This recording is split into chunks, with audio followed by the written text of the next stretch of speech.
The Voice in the Closet. The Spite Lane Hauntings, Book 1. Written by Christiane Erwin. Read by Jenn Lee. Prologue. Timmy Russell pulled the bed covers up over his tiny frame, tucking his quivering lower lip under the edge of the quilt. He hated it when his parents fought, and ever since they'd moved to 123 Spite Lane, his parents fought all the time. "I can't believe you moved us here," his mother yelled. "This neighborhood is awful." "You wanted a bigger house. I found us a bigger house," his father spat in return. Even though his bedroom door was closed, as was theirs, he could still hear them perfectly. There was a crash and the sound of breaking glass, probably one of the framed pictures his mother kept on her dresser. He told himself 6 years old was too old to cry, but tears filled his eyes anyway. "Everyone here hates us," his mother argued. "They're so mean." "Maybe you're just an unlikable shrew." Another crash, bigger this time, the lamp on her bedside table. Timmy cuffed his ears with his hands, muffling the sound. He tried to imagine it was the sound of kids playing on the playground. Not that anyone played on the playground in this neighborhood. When they'd first moved to Lost Key, Florida, over the summer, Timmy had walked down to the end of Spite Lane, where his mother had said he was sure to find other kids on the swings or slide. But the equipment was old and rusted out, and the grass overgrown. And Timmy felt like eyes were staring at him from the tall, piney woods that surrounded the area. As he'd trudged home, the feeling had continued. He'd gazed up at the rows of tall Victorian houses with their gabled roofs and deep porches. Each house sat at odd angles, high up off of the street, beyond steep concrete steps, looming over passers-by like a judgmental tribunal. His father said when he'd visited before purchasing their house and moving the family from California, the neighborhood was bright and cheerful. Picture perfect. He'd described children running back and forth, riding bikes and playing games. Timmy had seen nothing of the sort. Timmy had no friends, and his parents had fought more and more since moving. He hated it here.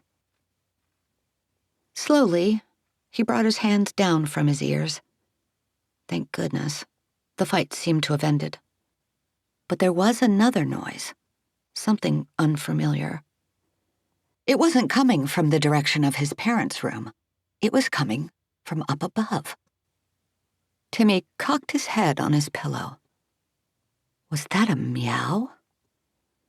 Timmy peered up at the wallpaper border that scrolled across the wall near his bedroom ceiling and studied the print. The paper was faded and peeling at the corners, but he could still make out images of a fluffy black cat in a repeating pattern.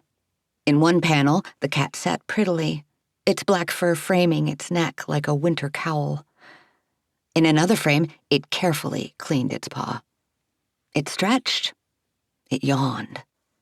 It pranced with its tail held high.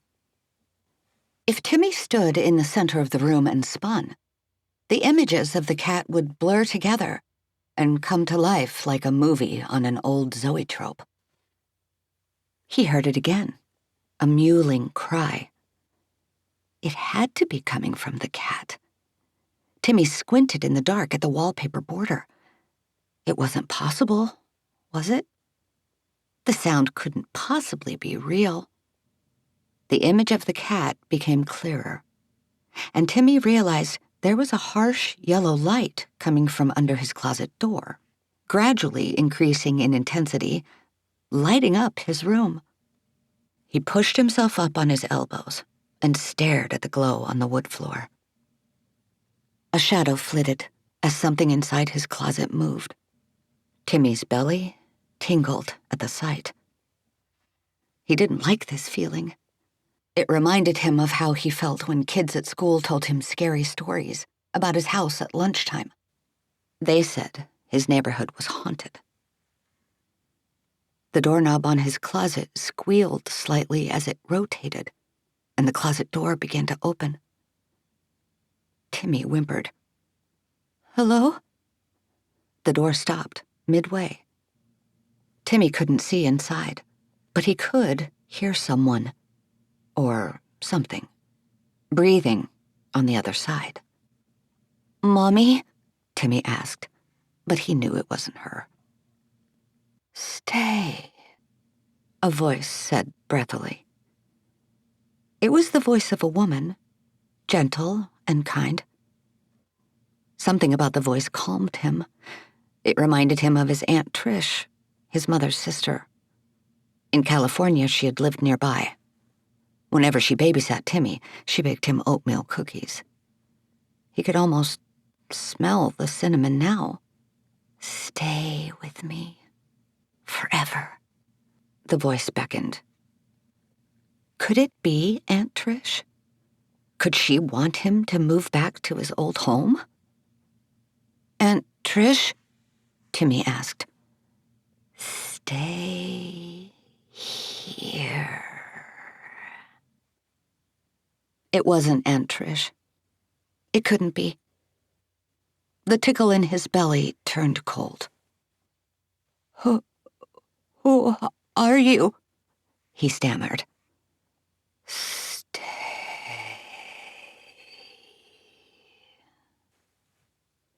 Timmy thought for a moment. Something told him the house itself was talking. It was the first time anyone here in Lost Key treated him like they wanted him around. Maybe, like Timmy, the house was lonely too. "I'm sorry. Mommy doesn't want to stay," he said quietly. "She doesn't like it here." There was a rumble so low that it could not be heard. But Timmy felt it the way the floors at his old house would vibrate slightly when a train passed by in the night. "No," the voice whispered. "Stay." A cold wisp of air tickled the back of his neck, and a flicker of movement caught his eye. He looked up at the wallpaper border. It couldn't be. The kitty had come to life. What was once a static pattern was now in motion. The fluffy cat was staring at him as it licked its paw. Timmy blinked. He was too old to believe in Santa Claus, but young enough to think maybe, just maybe, there was a little magic in the world. He watched the cat with trepidatious fascination. The cat stood, stretched, yawned, and began to walk from one side of the wall to the other. As it approached the closet, it looked back at Timmy, meowed, then leapt off of the wallpaper border and onto the top of the closet door. It meowed one more time, then hopped down into the closet, disappearing behind the door. The boy sat all the way up in bed, straining to see against the glaring light. The cat reappeared, sauntering out of the closet and gracefully leaping up onto the foot of his bed. Timmy's mouth opened into a thrilled smile. He had always wanted a cat. He reached forward to pet it, but it leaned away, ignoring Timmy's excitement. "Come," called the voice in the closet. "Come and stay forever." The cat hopped off of the bed and headed back to the closet where it sat next to the opening and waited for the boy. He swung his legs out of the bed and slid onto the floor. His bare feet made a soft clapping sound as he landed and padded off towards the kitty. "Come," the voice whispered, as Timmy followed the cat into the closet. "Kitty!" he squealed in delight, the sound of his footsteps fading into the bright void. Once he was inside, no longer visible to the world of the living, the door closed, the light went out, and little Timmy was gone. The next morning, Timmy's mom went to wake him for school, only to find his bed empty. "Timmy?" Mrs. Russell called as she looked under the bed, but he wasn't there either. She went to the closet and was about to look inside when she heard a rustling sound overhead. She looked up towards the ceiling. There, on the wallpaper border, was a bizarre likeness of her son in a repeating pattern. There was a likeness of him sitting cross-legged, laughing at something funny. Likenesses of him chasing a cat, sleeping in a curled-up ball, and screaming in terror. It wasn't possible. It couldn't be. Mrs. Russell shook her head in horror and disbelief. She felt a scream pushing its way up into her throat and slapped a hand over her mouth. Her husband, Timmy's father, was getting ready for work, and she didn't want to startle him. He would only get angry.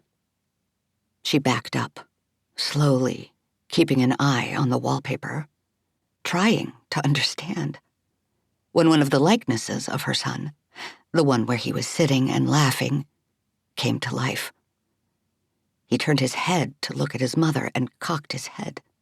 At that moment, all of the children on the wall came to life, turning to look at their mother, mocking her confusion. In unison, they asked, "What's wrong, Mommy?" Their voices echoed throughout the room. The scream finally escaped Mrs. Russell's lips. She turned to run from the room, but the door slammed shut and the closet blasted open, emitting a harsh light that flashed brighter than the sun. Mrs. Russell jumped backwards at the sight, tripped, and fell with a thud to the floor. Her sons yelled, "Mommy, stay!"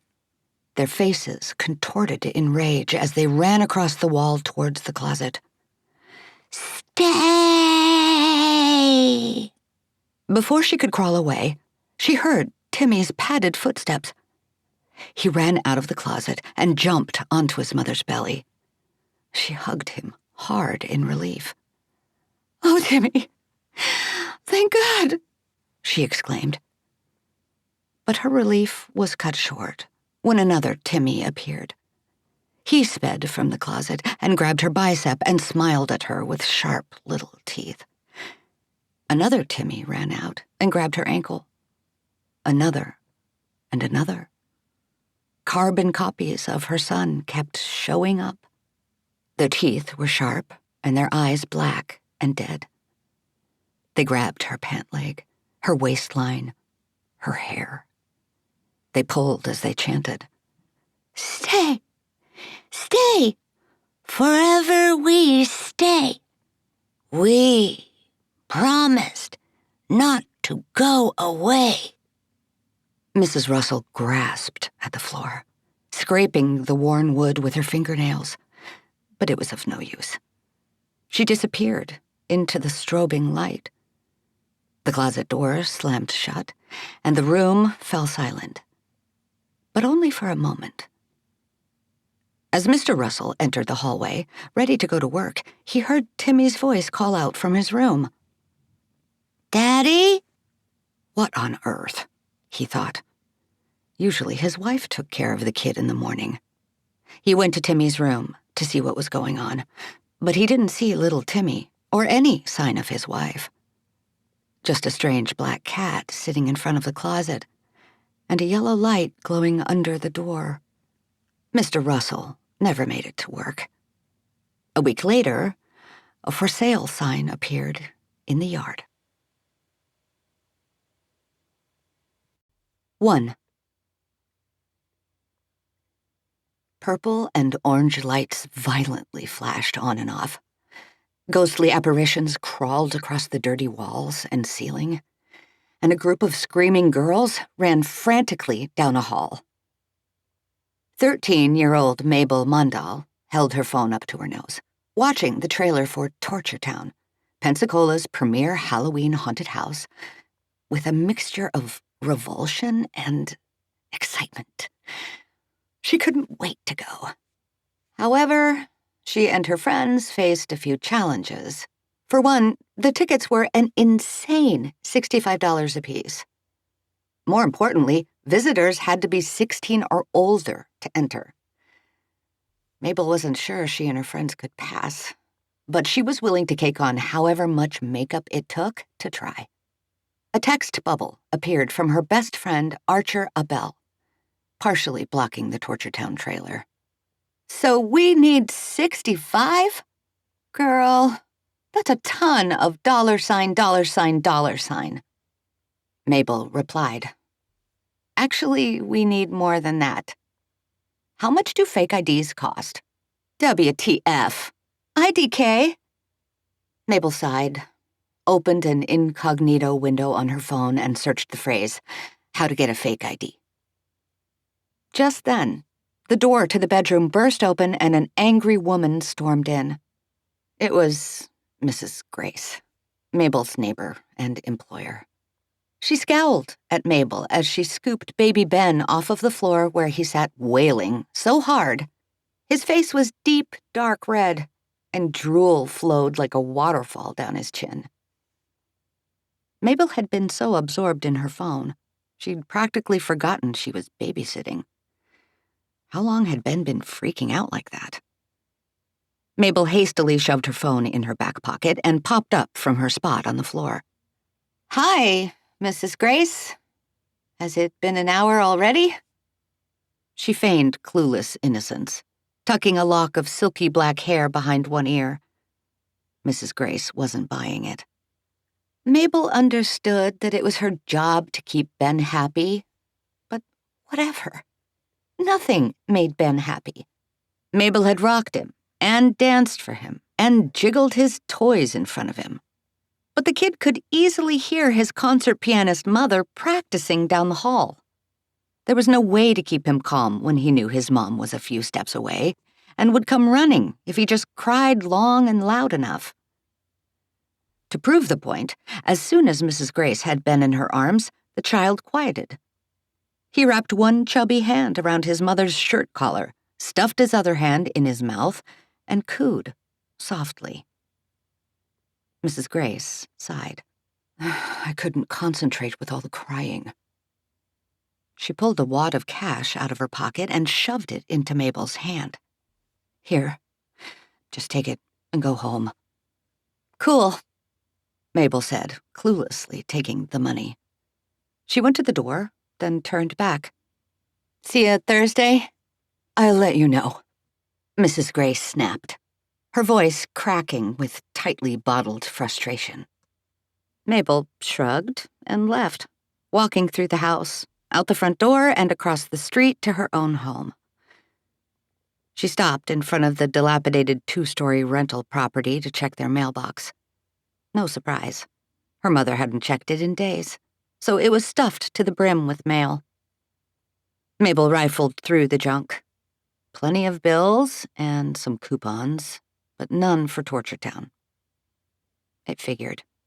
That place was surely too popular for discounts. On her way to the side door, she passed the garbage can, which was bursting with trash. She shoved the junk mail into the can while holding her breath to avoid the rank odor of rotting meat. Then she dragged the can down to the curb and headed inside. "Sivan? You forgot to take the trash out, again," she called as she entered the house, tossing the bills and coupons atop the kitchen table. From far inside the recesses of the house wafted the sound of her 17-year-old brother's stereo, blasting punk music. There was no way he had heard her. She jogged up the stairs and banged on his bedroom door. "Sivan, open up!" Her tall, older brother, over 6 feet at 17 years old, loomed over her as the door swung open. "Hey, Shivani, what's up?" Mabel hated it when he used her real name. For one thing, she hated how it sounded too much like his name. For another, it reminded her of their dad, and he was no longer around. It's Mabel, Sivan, she protested. Mabel held out an open palm. Also, I took out the trash for you. Pay up. What are you talking about? You keep forgetting, Mabel said, as she followed him into his room. Sivan turned down the music and flopped onto his bed with his phone, scrolling as he only half listened to Mabel's plea. Mom pays you $5 for your chores, right? I did it for you, so cough it up. $5. Sivan zoomed in on something Mabel couldn't see and mumbled. What do you need money for? You're just a kid. Am not, Mabel insisted. And none of your business. Sivan peered over his phone at her, squinting. Do we need to have the sex, drugs, and rock and roll talk? Ooh, Mabel winced. No. And I already know about that stuff anyway. Oh, yeah? What do you know? What's frogging? Frogging has nothing to do with sex, drugs, and rock and roll, Pimpleblatt. Sivan just laughed. He set down his phone on his messy bed covers. Okay, fine. But if I'm giving you money, I need to know what you're going to spend it on. I don't want to be an accidental accomplice to a crime. It's for Halloween, Mabel said cagily. What are you dressing as this year? He pressed. The cocaine bear, Mabel answered. And this much was true. She was planning to wear a bear costume and spread white grease paint around her nose. Sivan burst out laughing. You better not wear that to school, or they'll suspend you. Mabel crossed her arms. That sounds better than going to class. Besides, what's the worst that could happen? They'll tell Mom, Sivan said. What's she gonna do? Punish me? It's not like she knows how to set a good example. Sivan's face fell. Hey, be nice. With that, he rolled off of the bed and went to his dresser where he opened a drawer and pulled a $5 bill out from under some socks. He held it out to Mabel. Mabel reached for it, but he snatched it back and gave her a more serious look. You can have this, but you have to promise me something. Mabel folded her arms over her chest. What? Promise you won't use this to do something stupid. Mabel crossed her fingers inside her armpit where Sivan couldn't see. Okay, promise. This time, he held out the money and didn't pull it away when Mabel went to grab it. She immediately turned to leave. Hey, Sivan called when she reached the threshold. Just so you know, Mom hasn't paid me to take out the trash in years. Mabel sighed and mumbled under her breath as she walked away. At least you used to get paid for your chores. Mom always made me work for free. 2. As soon as she was inside her room, Mabel shut the door. Unlike her older brother, Mabel didn't keep her money in her sock drawer.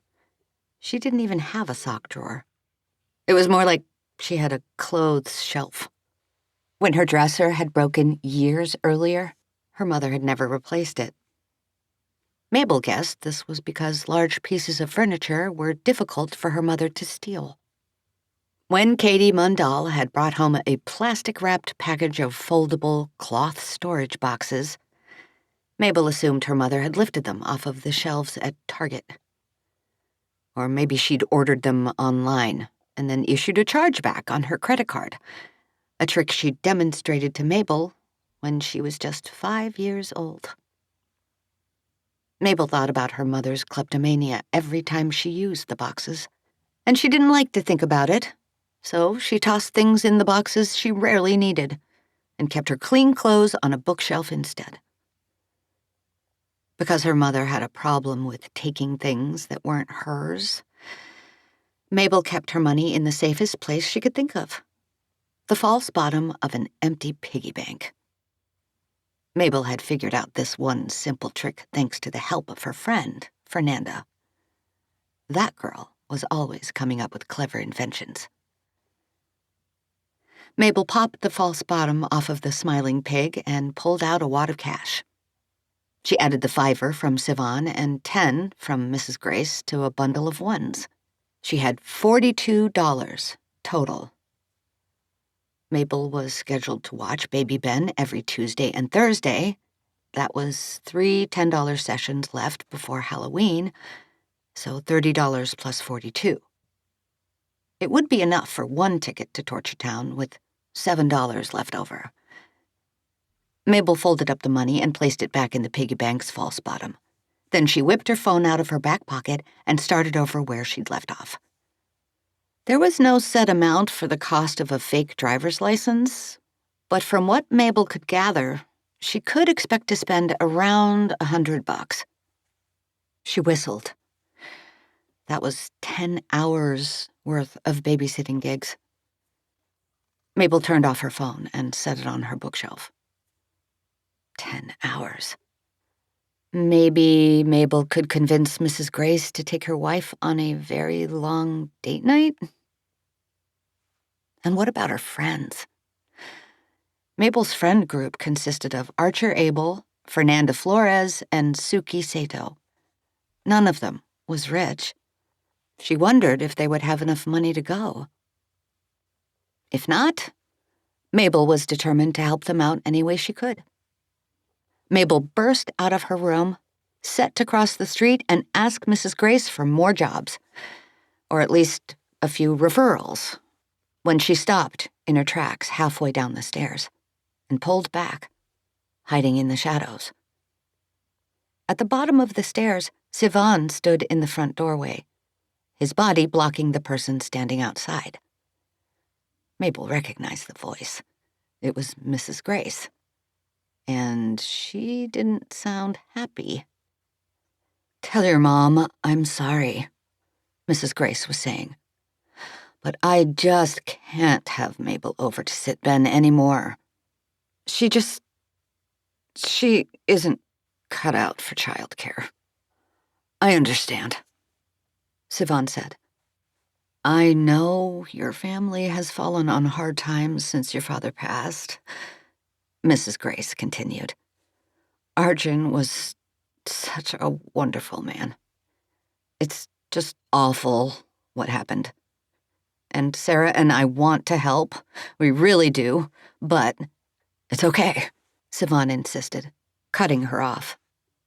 Mabel knew he hated these platitudes from adults as much as she did.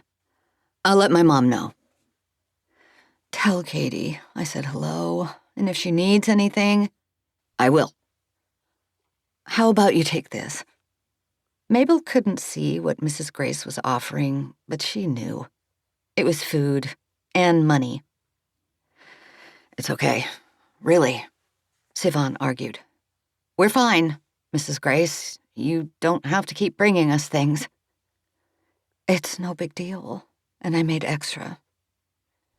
Sivan grabbed whatever she handed him, something heavy. Mabel guessed soup. It was so patronizing. It filled her with rage. They said their goodbyes, and Sivan shut the door. Mabel practically jumped down the stairs. When she thudded onto the landing, Sivan flinched so hard, he dropped the dark blue ceramic crock. It smashed on the tile entry floor, and chunks of stew went flying. A mushy potato hit Mabel in the face. "Mabel!" Sivan yelled. "What the? That's not our pot! Now I'm going to have to get her a new one." He walked through the mess towards the kitchen at the rear of the house, leaving puke-colored streaks on the floor as he went. As he pulled a mop and bucket from the pantry, Mabel followed, grousing. "Not cut out for childcare? Can you believe the nerve of that bee?" "Mabel, don't," Sivan growled, filling the bucket with soapy water. "I don't have the energy for this right now." Do you think this means she doesn't want me to babysit on Thursday? Of course it means that, Sivan yelled. Geez, Mabel, get a clue. Oh, but I really need that money, Sivan. Well, maybe if you acted more maturely, you wouldn't have lost your job. Mabel's mouth fell open, but she didn't have a comeback at the ready. Sivan shoved past her and went back to the entryway where he began to sop up the soup, forming a pile of chunky bits in the center of the room. She left him to finish up the job. Not cut out for childcare. As if, she thought, as she stomped up the stairs. Mabel was good with kids. Baby Ben was the problem. He was smart. Too smart for his own mom. Luckily, Mabel was smart too. Slamming her bedroom door behind her, Mabel stormed over to her laptop. Actually, one of her mom's old laptops. And her mom's Facebook account was still logged in to the old, sad social media website. Mabel immediately set about making a new business page. Category? Childcare. Then she went back to Google. How do you make fake Facebook reviews? Reddit results suggested it was possible, but the fastest, easiest way was to pay someone. Someone on a freelancing site was charging $1 per review. That seemed reasonable. Mabel figured she only needed 5 to 10 reviews to make it seem like she was the best babysitter in the world. I guess it really does take money to make money, Mabel thought. As she filled out the request form, she prayed her mom's saved credit card wasn't maxed out. She could always pay her back later. 3. Mabel ran into the lunchroom the next day and skidded to a halt in front of her friends, shouting, "You're not going to believe this." Mabel's best friends Archer, Fernanda, and Suki sat at the lunch table, eyes glued to their phones. Lunchtime was the only time the 8th graders were allowed to have their phones out, so their attention was a precious commodity. Mabel realized they weren't going to pay attention to her unless her announcement was especially good. "We're going to Torture Town," Mabel enticed. And suddenly, she had everyone's attention. "Wait, what?" Suki asked, breathily, in disbelief. She put down her phone and gazed at Mabel with giant onyx eyes behind enormous, round wireframe glasses. She pushed up the puffy sleeves of her peasant dress and rested her chin on them with dreamy anticipation. "Girl, are you crazy?" Archer asked, one eyebrow cocked so high it practically touched the thick ringlet of hair he had so meticulously styled over his dark brown forehead. "I thought tickets were like $1 million. He pushed the ringlet away with multicolored fingernails, but it fell right back down. Fernanda didn't say anything, which was no surprise given her neurodivergence. Because she stared blankly at Mabel with hazel eyes, wore her hair parted in the middle and wrapped around her head in 2 identical braids that formed a perfectly symmetrical crown, and donned an embroidered blue shirt, to Mabel, she looked like a Frida Kahlo painting. "Tickets are only $65, Mabel said, taking a seat beside her friends and acting as though the price were no big deal. "Whatever," Archer huffed, waving away the thought.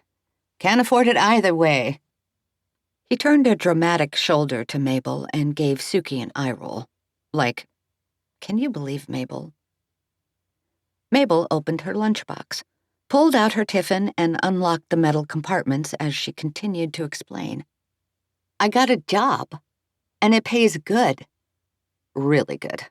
If I play my cards right, I might be able to pay for all of you."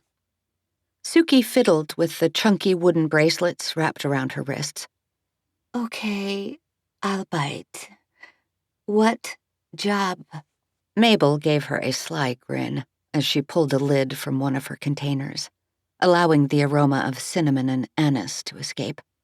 It's a babysitting gig. Suki and Archer groaned while Fernanda looked on. No, you don't understand, Mabel argued. This isn't just any babysitting job. This one pays $30 an hour. What? Archer squeaked, dramatically throwing a hand up to his forehead as though he might faint. I know, right? Mabel laughed and began to chow down on her food. Suki twirled the crystal that hung on a chain around her neck. There's no way, she said in quiet disbelief. That's more than I make when I do palm readings with my mom at the Lost Key Fall Festival. And our booth is always packed. Line out the door. Mabel smiled with a full mouth and gave Suki a proud nod. Fernanda spoke up. I thought Mrs. Grace paid you $10 an hour. Mabel chewed and swallowed as everyone leaned forward to get the details. Mabel explained that yes, Mrs. Grace paid $10 an hour, but also Mrs. Grace had fired her, which was completely bogus. But also, none of that mattered because Mabel had made a Facebook page with fake reviews to drum up more business. And she'd hit the jackpot almost immediately. This woman reached out and said she needs someone to watch her kid for 2 hours after school every day until she gets home. And she's willing to pay $30 an hour. Suki mouthed the word, wow. But Archer folded his arms over his chest and frowned. Come on, honey. There's gotta be a catch, he argued. No catch, Mabel swore. I don't buy it. Is it like a possessed exorcist baby? No, just a 6-year-old little girl. And she, needs an exorcism. Her head spins around. She projectile vomits pea soup. The mom says she will probably just sit and watch television the whole time. Archer's eyes narrowed into little slits. And where do they live? Mabel paused. She shoveled a huge bite of eggplant and rice into her mouth and spoke around it. Spite Lane, she said, unintelligibly, with bits of food flying out of her mouth. Come again? Suki asked. Mabel licked her lips, swallowed one more time. Her mouth went dry. Spite Lane. Honey, no, Archer shouted, as everyone leaned back in surprise. Mabel, that place is haunted. You can't go there. You know that. Suki admonished Mabel with a wagging finger. Mabel shrugged, as if she had never given it a second thought. Y'all are making way too big a deal out of this. You know those stories are bogus. What stories? Fernanda asked. Mabel, don't you believe in ghosts? Suki rubbed her crystal, kissed it, and waved it around in the air. Not that they require your belief. Mabel rolled her eyes. Ghosts or no ghosts, that place is cursed AF, Archer said. It's bad news. No one in their right mind would take a babysitting job there. Yeah, but for $30 an hour? Mabel argued. There's a reason they're paying that much, Mabel. And this close to Halloween. Archer made the sign of the cross over his forehead, chest, and shoulders. Mabel licked her spoon. Whatever. Y'all are crazy if you think I'm going to turn down that kind of money. What stories? Fernanda asked again, slightly louder this time. Just think about it. 2 hours a day, every day after school. And there are 8 days left before Halloween. That's $480. Archer chewed the inside of his cheek as Suki stared into space, calculating. Look, Mabel continued. Let's say it sucks, and I hate it, and the kid is a demon or whatever. I can just babysit for the 8 days, get my money, take you all to Torture Town, and never go back. Right? Mabel opened one of the other metal containers, finding 2 dough balls floating in a sticky, sweet brown syrup. She popped one in her mouth and chewed. If my math is correct, we only need $260 to buy 4 $65 tickets to Torture Town, said Archer. Your math is correct, Fernanda agreed. Right. So what do you need all that money for, Mabel? Mabel licked her fingers and leaned over the table, lowering her voice. Well, the age limit says 16 and up, so we're going to need fake IDs. Fake IDs? Suki screamed. Shh, jeez, don't blow it. Mabel hushed her, and she looked over their shoulders to make sure no one was listening. They can get pretty expensive, but I did some research, and we can save a little money if Fernanda makes them for us. The extra money should cover supplies. Without hesitation, Fernanda picked up her phone and began to search how to make fake IDs. Come on, y'all. Just imagine what we could do with fake IDs. Mabel enticed. Torture Town is just the beginning. Girl, if you think anyone will believe we're 16, Archer put his head in his hands and shook it. It's worth a try, Mabel argued. Suki is really good with makeup. Suki shot them a coy smile with pink blushed cheeks that rounded like apples and straight white teeth that glistened behind hot pink lip gloss. It's true. I'm a great makeup artist, but don't forget my eyelashes are real, okay? You'll need falsies all the way. And Archer, you have killer fashion sense. Archer frowned again, but said, Thank you. Come on, ignore the stupid fake stories about Spite Lane, and let's get scared for real at Torture Town. What stories? Fernanda demanded one last time as she set down her phone. Also, Mabel, you owe me $142.60. What? I ordered supplies to make the IDs. Mabel, Archer, and Suki looked at each other in disbelief. Already? Suki asked. You have a credit card? Mabel pressed. My parents gave me a savings account with a debit card attached. For my birthday. Fernanda explained, plainly. It has a small stipend. For my inventions. Well, well, Mabel said. That could come in handy. I'll make the IDs, but you still haven't told me. What stories? Before Lost Key had become the bustling resort town Mabel and her friends knew it to be, it had been but a slip of sand that washed in and out of the estuary that divided Florida and Alabama.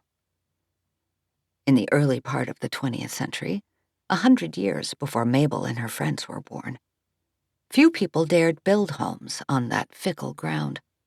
Sure, the Savage family had taken its chances, as had the McCraes, but the last bits of driftwood that had once been called Beldame had finally washed away when Hurricane Ricardo rolled through in the fall of 2022.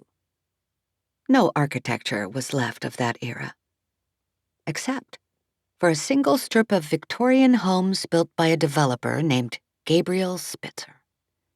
After his home in nearby Lillian was lost to the Great Flood of 1919, he set out to try again. He took every penny he had left and put it into a sprawling estate on a pitch of mud on the northern side of Lost Key. His construction crew told him he was crazy. When it rained, the ground turned to quicksand. But Spitzer was determined to persevere. He told them to dig out the sand during the storms and had large fishing trawlers haul in the stones, that were used to build the ground back up again, essentially creating an island on top of the quay. Spitzer's Victorian mansion was built up so high on that pillar of stones and mud that, even when the floods and hurricanes railed against it, the building prevailed. The eaves were tall and curved to redirect the angry wind, and the windows were narrow with heavy shutters that protected the thick, wavy panes of glass. When it easily weathered the squall of 1922, which leveled most of the small towns around Pensacola and Mobile, families who had lost it all to the storm begged Spitzer to build something just as sturdy for them. And so, the development of the Spitzer neighborhood took shape. By the end of 1923, there were 15 houses from gate to forest, each unique in design, but built to the same exacting standards. To this day, the Spitzer mansion and the remaining houses stand, though they all show signs of wear and tear. The sign at the old iron gate, worn and never maintained, is now missing a few letters and reads as Spite Lane. This surprises no one, as it is well believed across Lost Key that the entire neighborhood, once a bastion of modernity and strength, is violently haunted. Some say Spitzer himself was the culprit, a strange man who some thought worshipped the devil. He was a recluse in his later years. He deeded the house to his estranged great-grandchildren when he died, and as far as anyone knows, it has remained empty ever since. Although, some say you can still catch a glimpse of Gabriel Spitzer in a suit and tie, going for his nightly walk under the one street lamp in service, if you stay up late enough. Others say the land was inhabited by a demonic, shape-shifting river monster since long before Spitzer arrived. And it was simply poor luck that the man thought he could claim what has always been and always will be the territory of someone or something else. But the predominant legend has it that a group of teens decided to hold a seance in one of the houses for Halloween and unwittingly opened a gate between the dimensions, allowing an entity through that has not since left. No one from Lost Key, no one with any familiarity with these stories would ever willingly live on Spite Lane. But newcomers, enticed by the home's ample square footage and impossible-to-beat prices, still come and go with regularity. Every once in a while, someone local and desperate seems to think they are immune to the darkness that resides there, and they take a job at one of the homes, or date one of the residents, or run an errand. Just a quick one. Down the lane. It never ends well. So it stands to reason that no babysitter in her right mind would ever take a job minding any of the Spite Lane children. No babysitter, except for Mabel Mandal. So, now do you see why Mabel can't take this dumb job? Archer said, as he finished up his tale. Fernanda murmured, considering what she'd just been told. Then she nodded with certainty. Yeah, sounds like a bad idea. I wouldn't do it if I were you, Mabel. Suki nodded conspiratorially. You gotta be kidding me, Mabel spat, as she gawked at Fernanda. You believe in ghosts? No, Fernanda said, without emotion. I'm sure there's a logical explanation. Could just be confirmation bias. What's that? Suki asked. When you fit an explanation to meet your pre-existing beliefs, Fernanda explained. Right? Mabel agreed. Believing is seeing, or whatever. So the rumors are probably not due to paranormal events, Fernanda explained. But it could be a serial killer. Mabel clapped her mouth shut and looked at Fernanda with wide eyes. "Yeah," Fernanda said distantly. "Now that I think about it, definitely sounds like a serial killer." The bell to end lunch rang, and the group of friends all jumped in their seats. "Thanks," Mabel said sarcastically, as she grabbed her things and stood to leave the table. "But serial killer or not, I'm definitely taking that babysitting job." 4. An unmarked opening in the tall pines signaled the dirt entrance to Spite Lane. Sivan pulled onto the shoulder of Blue Angel Parkway and put his car in park. "I can't believe you took a babysitting job here, Mabel," he said to his baby sister. "What were you thinking?" "I was thinking it was the mature thing to do," she said, using his words against him. He just sighed. Mabel leaned forward and peered out the car window through the dark canopy to try to see what lay beyond, but it was no use. The forest here had been allowed to grow unkempt for years, and the gate had been set too far back to see from the parkway. Mabel opened the passenger door and hopped out. "Wait for me at Badass Coffee after you're done," Sivan instructed. "I'll swing by as soon as my shift is over." Mabel nodded in agreement and closed the door. Then she turned to face the unmarked property and took a deep breath. She wasn't scared. It was just a stupid babysitting job. It was no big deal. Whatever. Behind her, Sivan drove away. It was then that Mabel realized the woman she was going to be working for mentioned a gate, but not how to unlock it. Mabel pulled her phone out of her back pocket, intending to text the woman for the code.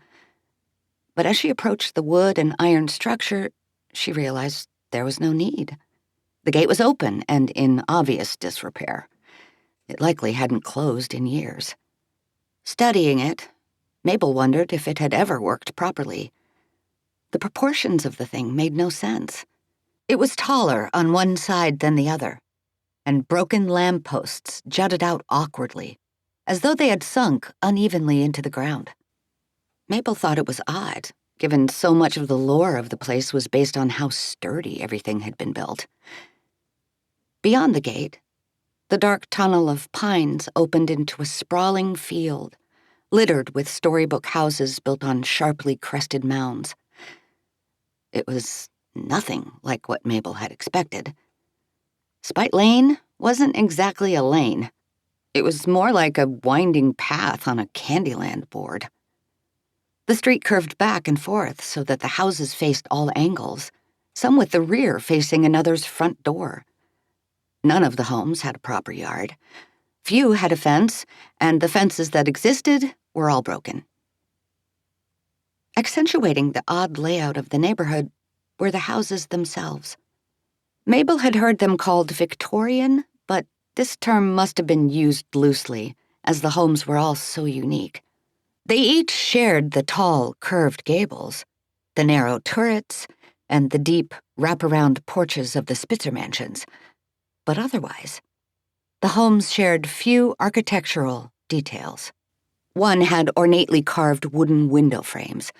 Another had gargoyles monitoring the roof. Mabel walked past a house with such large, tattered cloth awnings. The whole thing looked like a pile of rags about to blow away in the breeze. The houses were also painted a rainbow's worth of colors. There was an electric blue house with lime green trim, and a house that was all purple, including the roof shingles, and one house that was orange as a pumpkin with windows for eyes, a door for a nose, and broken porch rails that formed a mouth. Double-checking, Mabel glanced at her phone for the Thomases' house number. As she recalled, it was 123 Spite Lane. But this information was useless, as the numbers of the homes made no sense. The first one she'd passed was numbered 520. The second was 1633. Two of the houses didn't have numbers visible at all. It went without saying that the house farthest from the gate and the largest and the highest sitting was surely the Spitzer house itself, so that wasn't it. Mabel stopped in the middle of the quiet lane and began to type a message to her new employer, asking which house was hers, when the dots began to bounce. "It's the red house with the yellow front door," read the text from Miss Thomas. Mabel looked up. Did the woman know Mabel was standing right here in the street? The red house was 2 houses over, down, across from. The locations made no sense. Away. Mabel walked right up to it with the distinct feeling Miss Thomas was watching out the window. But when she knocked on the dingy wooden door, nothing happened. Mabel had to knock again before the woman finally appeared, looking frazzled and out of sorts, not like she'd just sent a text. She was wearing a vintage-style apron over a brown floral print dress. Her shoes were black and clunky, and her mousy brown hair was pulled up on top of her head in a messy bun. "Come in," she said, shooing Mabel inside like she was in a hurry, as she wiped her hands on the apron and walked through the living area to the kitchen. As Mabel followed her across the room, she looked over to see a young, tow-headed girl sitting on an overstuffed couch, watching television. She had an empty ceramic plate on her lap and a half-empty glass of milk in one hand. "I'll have more cookies right out," cried Miss Thomas. The girl did not look away from the TV. In the kitchen, the girl's mother donned a couple of oven mitts and pulled a tray of cookies out of the oven, placing them on the stovetop. Without waiting for them to cool, she yanked off the mitts, tossed them towards the sink, and began stacking the cookies on a plate. Without having a chance to cool, the cookies were too gooey to hold their shape. Miss Thomas cursed as she stacked the crumbling sweets, wiping them off the spatula with a thumb, and then licking said thumb when it burned. Then she practically ran the cookies out to her daughter. Mabel had to step out of the way to keep from being barreled into by the woman, and in the living room she heard her say, "Here you go. Sorry that took so long. Fresh out of the oven." "They're broken," came the unexpectedly serious voice of the small child. "I'm so sorry, Twyla," said Miss Thomas. "I have to go, but I'll ask Mabel." "It's fine. Just go," the child said quietly. Mabel was shocked at her impolite tone. If Mabel had ever talked to her mother that way, she would have felt the responding slap on her cheek for a week after. More shocking was watching the woman re-enter the kitchen with fear-struck eyes. She had retrieved the other plate from the child and placed it on the counter. Then she sighed and seemed to calm a little. Great, Mabel thought. This kid is a real spoiled brat. That explained the high pay. Then she reminded herself that this gig was temporary. Take the money and run. 2 weeks and almost $500. Make it work. "So, Mabel, right?" Miss Thomas gathered herself, adjusting her messy bun and removing the apron. She threw it over a kitchen chair. "Thanks for coming. It's been really difficult to find someone because—" She stopped herself momentarily. "We just moved here recently. Anyway, thanks for being available on such short notice." "No problem, Miss Thomas," Mabel said. "You can call me Christy," said the woman. No mother had ever suggested Mabel use their first name. It was kind of cool. It made Mabel feel grown up. Mabel tried to guess Christy's age. She seemed pretty young to be a mom. She didn't look much older than Sivan. Mabel figured that's just how young moms were. They were cooler than the old moms who acted like they were so much better than Mabel, like they knew so much more. "I won't be here when you arrive tomorrow. You'll meet Twyla at the gate, where her bus drops her off after school at 3:30. Then you'll walk her home and hang out with her here till I get home from work at 5:30. I took the afternoon off today so I could show you around, but from here on out, I won't be here, so—" Christy walked past Mabel again, went to the front door, and opened it. She pointed at something on the porch. Mabel followed to see. There was a small metal box sitting on a table next to a broken porch swing. "There's a key in that box to open the front door. You can use that when you get here." Mabel thought it was very strange that they would keep a house key in such an obvious spot, but she just nodded. "Okay, Christy," she said uncomfortably. They headed back inside and stood in the entry looking over at Twyla. "She can just watch television until I get home," said Christy. "Make her a snack, whatever she wants. Play games, draw. There are coloring books in the kitchen." Without taking her eyes from the screen, Twyla put a finger over her lips and said, "Shh." Christy bit her lip, then whispered, "Just don't go upstairs." Mabel was caught off guard. "What?" Christy turned and gave Mabel a gravely serious look. "Whatever you do, just stay downstairs. Don't go up there. Don't let Twy go up there. Stay down here until I get home. Do you understand?" Mabel's curiosity was piqued beyond imagination. What on earth was upstairs? "Mabel, promise?" Christy pressed. She put a hand on Mabel's shoulder. The weight of it was leaden. Christy squeezed. "Promise me." Yes, of course," Mabel said. "We'll just hang out down here." Christy's fingernails dug under Mabel's collarbone. "Thank you." Just as Mabel was about to cry out from the pain of Christy's grip, Christy let go. Mabel remembered Fernanda's warning about a serial killer. Could Christy be a serial killer? Mabel imagined Christy's eyes were what other people sometimes referred to as crazy eyes. Was that enough of a sign to know for sure? Christy gave one last look at the 6-year-old, then yanked a purse from the hook next to the front door and slung it over her shoulder. "Great, okay. I'm going to the store. I'll be back by 5:30, like we discussed." "Okay," Mabel said, the word barely out of her mouth as the swollen yellow door slammed shut. Mabel heard a car engine rumble as Christy slowly drove away. When she glanced back at the living room, little Twyla sat on the couch staring her down. That's not creepy at all, Mabel thought. In the background, the television droned on.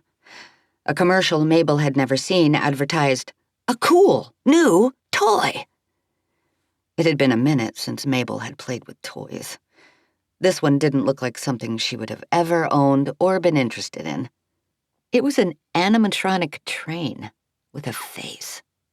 Round eyes and round cheeks bulged over fat lips that opened to say catchphrases like, "Let's play a game," and "Are you up for an adventure?" By pushing the smokestack, 2 robotic arms popped out from the sides with cartoonish, white-gloved hands. It cried out one of its pre-recorded messages, and its wheels began to turn. Mabel watched the child in the ad unbox the train, awkwardly hug it, and then follow it around their house as it rolled ahead, eyes darting back and forth, mouth opening and closing, hands jiggling on spindly arms, yelling out questions and commands. "Follow your demonic leader," she thought, and gave a little laugh. "What's so funny?" Twyla asked in monotone. "Nothing," Mabel said. She took a step towards the kitchen. "Hey, you want a color?" "Your mom said She's not my mom," Twyla said. Mabel was caught off guard, but tried not to show it. What was that supposed to mean? "Oh, well, that's okay," she replied. "Anyway, she said there were coloring books in the kitchen." Mabel passed by the child on her way to the kitchen and dining areas where she tried to guess which cabinet would hold the supplies. In the background, she heard Twyla switch the television off and assumed the girl would join her momentarily. Mabel rifled through a couple of cabinets by the kitchen door, shuffled the papers on the counter, and wandered to and fro, but she didn't find the books. "Hey, Twyla, do you know where your mom... Christy keeps the coloring books?" There was no reply. Mabel cocked an ear. The house was totally silent. She walked out to the living room. The TV was off, and the girl was nowhere in sight. "Twyla?" "Yes?" Mabel spun. Twyla wasn't next to or behind her. "Up here," said the girl. Mabel looked up and saw Twyla at the top of the stairs. Oh, no. "Twyla? You're not supposed to be... Can you come back down here, please? I don't think you should be up there." The young girl stood for a moment and observed Mabel as though she were legitimately considering her plea. She was perfectly still. Her stringy hair hung as limp as her arms by her sides. Mabel could now see the shape of her dress. It hung loose over her skinny frame. All those cookies, and the girl looked like she hadn't eaten in weeks. She was so pale. She almost disappeared into the shadows of the upstairs hall, like a ghostly apparition of a child, not a real girl. The girl opened her mouth to speak. "Why don't you come up here?" And before Mabel could argue, the girl disappeared into one of the rooms. 5. Mabel's heart began to thud so hard, she could feel her heartbeat throbbing all the way down to her toes. Her feet felt leaden, and her shoes were tight. Her brain was telling her to run up those stairs, grab the child — she couldn't weigh very much, now could she? — and race her back downstairs. Whatever was up there, Christy hadn't wanted her to see, and Mabel didn't want to see it either. Her instincts kept her glued in place. There had to be some way to coax Twyla downstairs without having to go up there herself. "Twyla, hey, how about you come back down here?" Mabel called as nicely as possible. She gripped the polished wood banister with both hands and squeezed.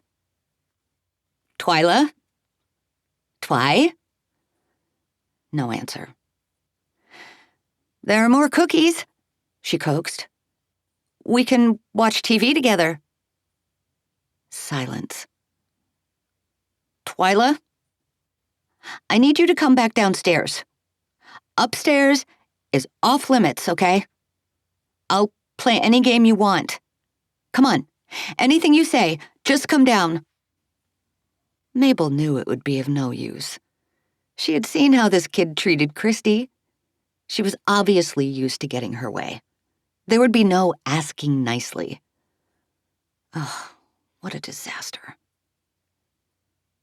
Mabel realized she had two options: strike fear into the kid, or go up after her and drag her back down.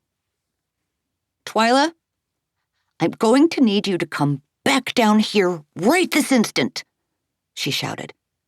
"If you don't, I'll give you a spanking." A spanking? Where on earth did that come from? Nobody spanked kids these days. Even Mabel's own parents had only done it once, maybe twice. Mabel could hardly remember. Besides, Mabel was just a babysitter, not a parent. She knew she had no right to touch somebody else's kid. But she was also feeling desperate. Still, no sight of or sound from Twyla. Mabel was going to have to go upstairs. She took a deep breath and gathered her courage. Why wouldn't Miss Thomas have wanted them to go upstairs? There had to be a rational explanation, like it was messy or there were dangerous tools laying around, or Mabel couldn't think of anything else. Actually, she could think of something. Christy was a serial killer, and the bodies of her victims were strewn about upstairs. Dead. Maybe alive. Mabel imagined severed body parts, and people held like animals in cages begging to get out. It couldn't be that. Twyla would have freaked by now. Mabel put her foot on the first step. It creaked loudly as she put her weight onto it. "Twyla! Don't make me come up there!" she called out. But there was a shakiness to her voice. No hiding her own fear. One foot after the other, Mabel climbed the stairs slower than a sloth crossing a busy road. She paused halfway up. It would make more sense to go fast, she thought, and grab the kid and run back downstairs without ever looking and seeing whatever it is Christy didn't want me to see. She psyched herself up and was about to break into a sprint, taking the last few steps 2 by 2, when she heard something that made her breath catch in her throat and the skin on the back of her skull tingle. A voice. Someone upstairs. Someone whispering. Mabel strained to hear. From beyond the doorway to the room Twyla had disappeared into came a voice, low and raspy. "We can do it together," it said. Then a reply, this time clearly Twyla's voice. "Yes, together." The low voice again. "We're running out of time." "Yes," Twyla agreed. "No time at all." "Are you up for an adventure?" "Of course." Mabel felt slightly nauseous. Was someone up there in that room with the little girl? She knew the right thing to do was keep her safe, even if Mabel herself was feeling scared. She clenched her teeth and powered through her terror, expecting to burst through the doorway, grab the kid, and run. But when Mabel landed inside the room, what she found was not what she expected. Twyla sat up in a twin bed, her legs under the bed covers, looking like a sweet character from a storybook. The only light in the room came from the closet.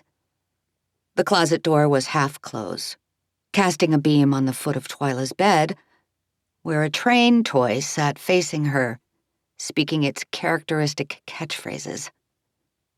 As Mabel ran up, Twyla leaned forward and popped the train on its smokestack.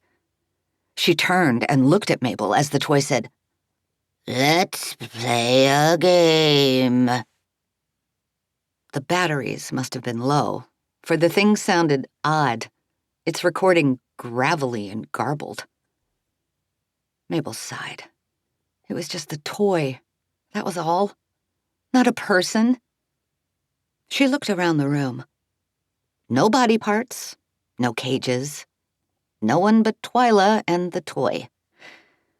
The curtains had been pulled closed, so the room was mostly dark, but Mabel saw nothing out of the ordinary. Just a little girl's room. Somewhat bare, but with all of things anyone might expect. A dresser, a wire basket full of stuffed animals, a rug covered in toys and games. Whatever Miss Thomas hadn't wanted Mabel to see must have been in another room. "Twyla, you scared me," said Mabel as she put her hands on her hips. "I think you know we're not supposed to be up here. Come on, let's go back downstairs." Twyla didn't move. "You can bring that toy if that's what you came up here for. Just, let's go." Twyla looked at the train, considering. "His name is Lazybones." "Great. Yeah. Bring old Mr. Lazybones downstairs." "His name isn't Mr.," Twyla said with a hint of frustration.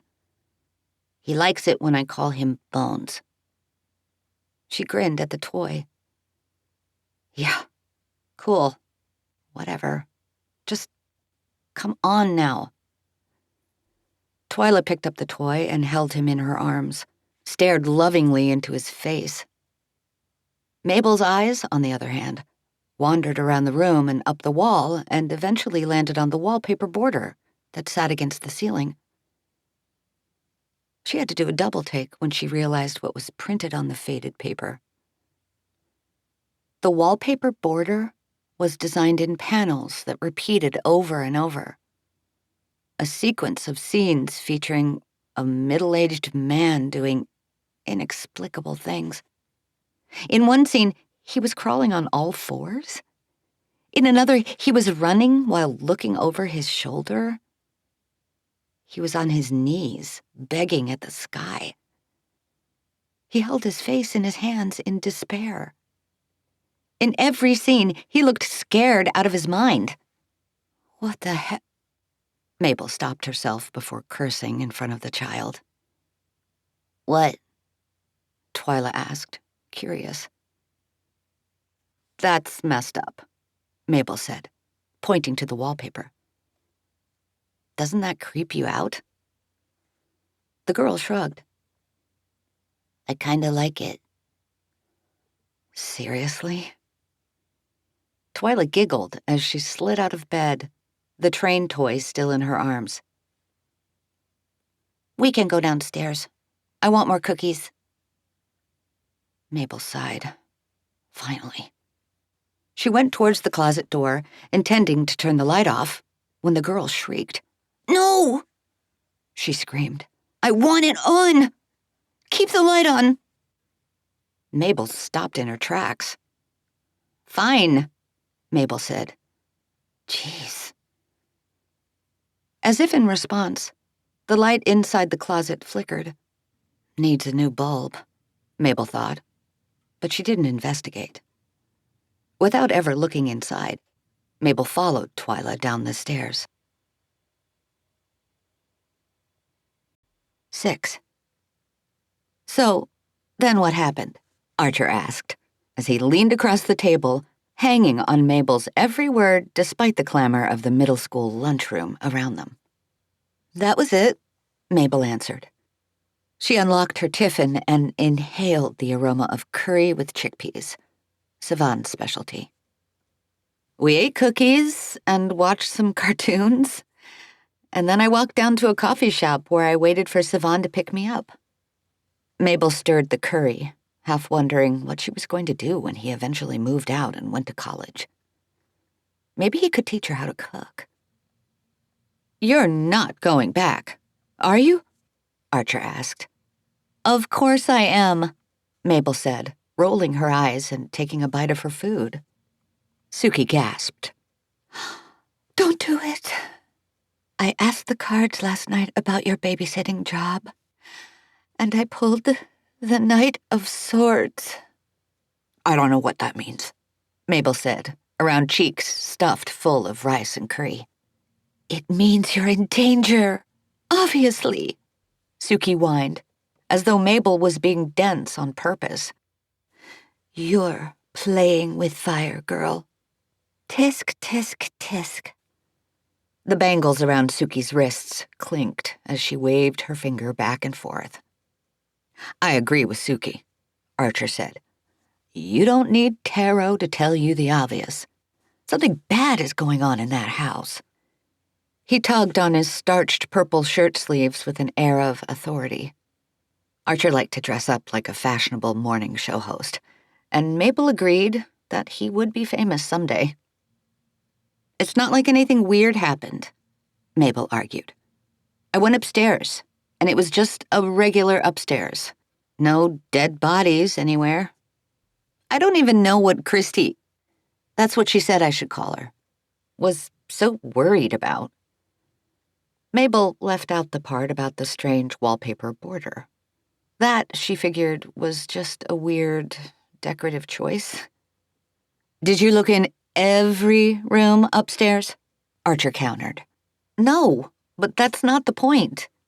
I mean, if she doesn't want us to hang out up there, that's fine, we won't. Mabel put down her spoon and reached into her backpack. Besides, check this out. She pulled out a wad of 20s. $60. Without hesitation, Fernanda plucked the cash from Mabel's fist. You still owe me $82.60. Fernanda, are you effing kidding me right now? Fernanda didn't usually make jokes. She deadpanned. No, and put the money in her own backpack. Mabel sighed. Fine. I'll be earning way more than that anyway. And Torture Town is gonna be so worth it. But you better have exact change for me in a couple days. Fernanda chomped a bite out of her jelly sandwich and shrugged in agreement. The next 2 babysitting visits on Thursday and Friday went without a hitch. Siobhan dropped Mabel off at the entrance to Spite Lane. Mabel waited for Twyla's bus to show up. She walked Twyla home, and she made snacks for them to eat while they watched TV. Since the first day Mabel had babysat, Twyla had not gone upstairs. Mabel thought it was turning out to be the easiest money-making venture in the world.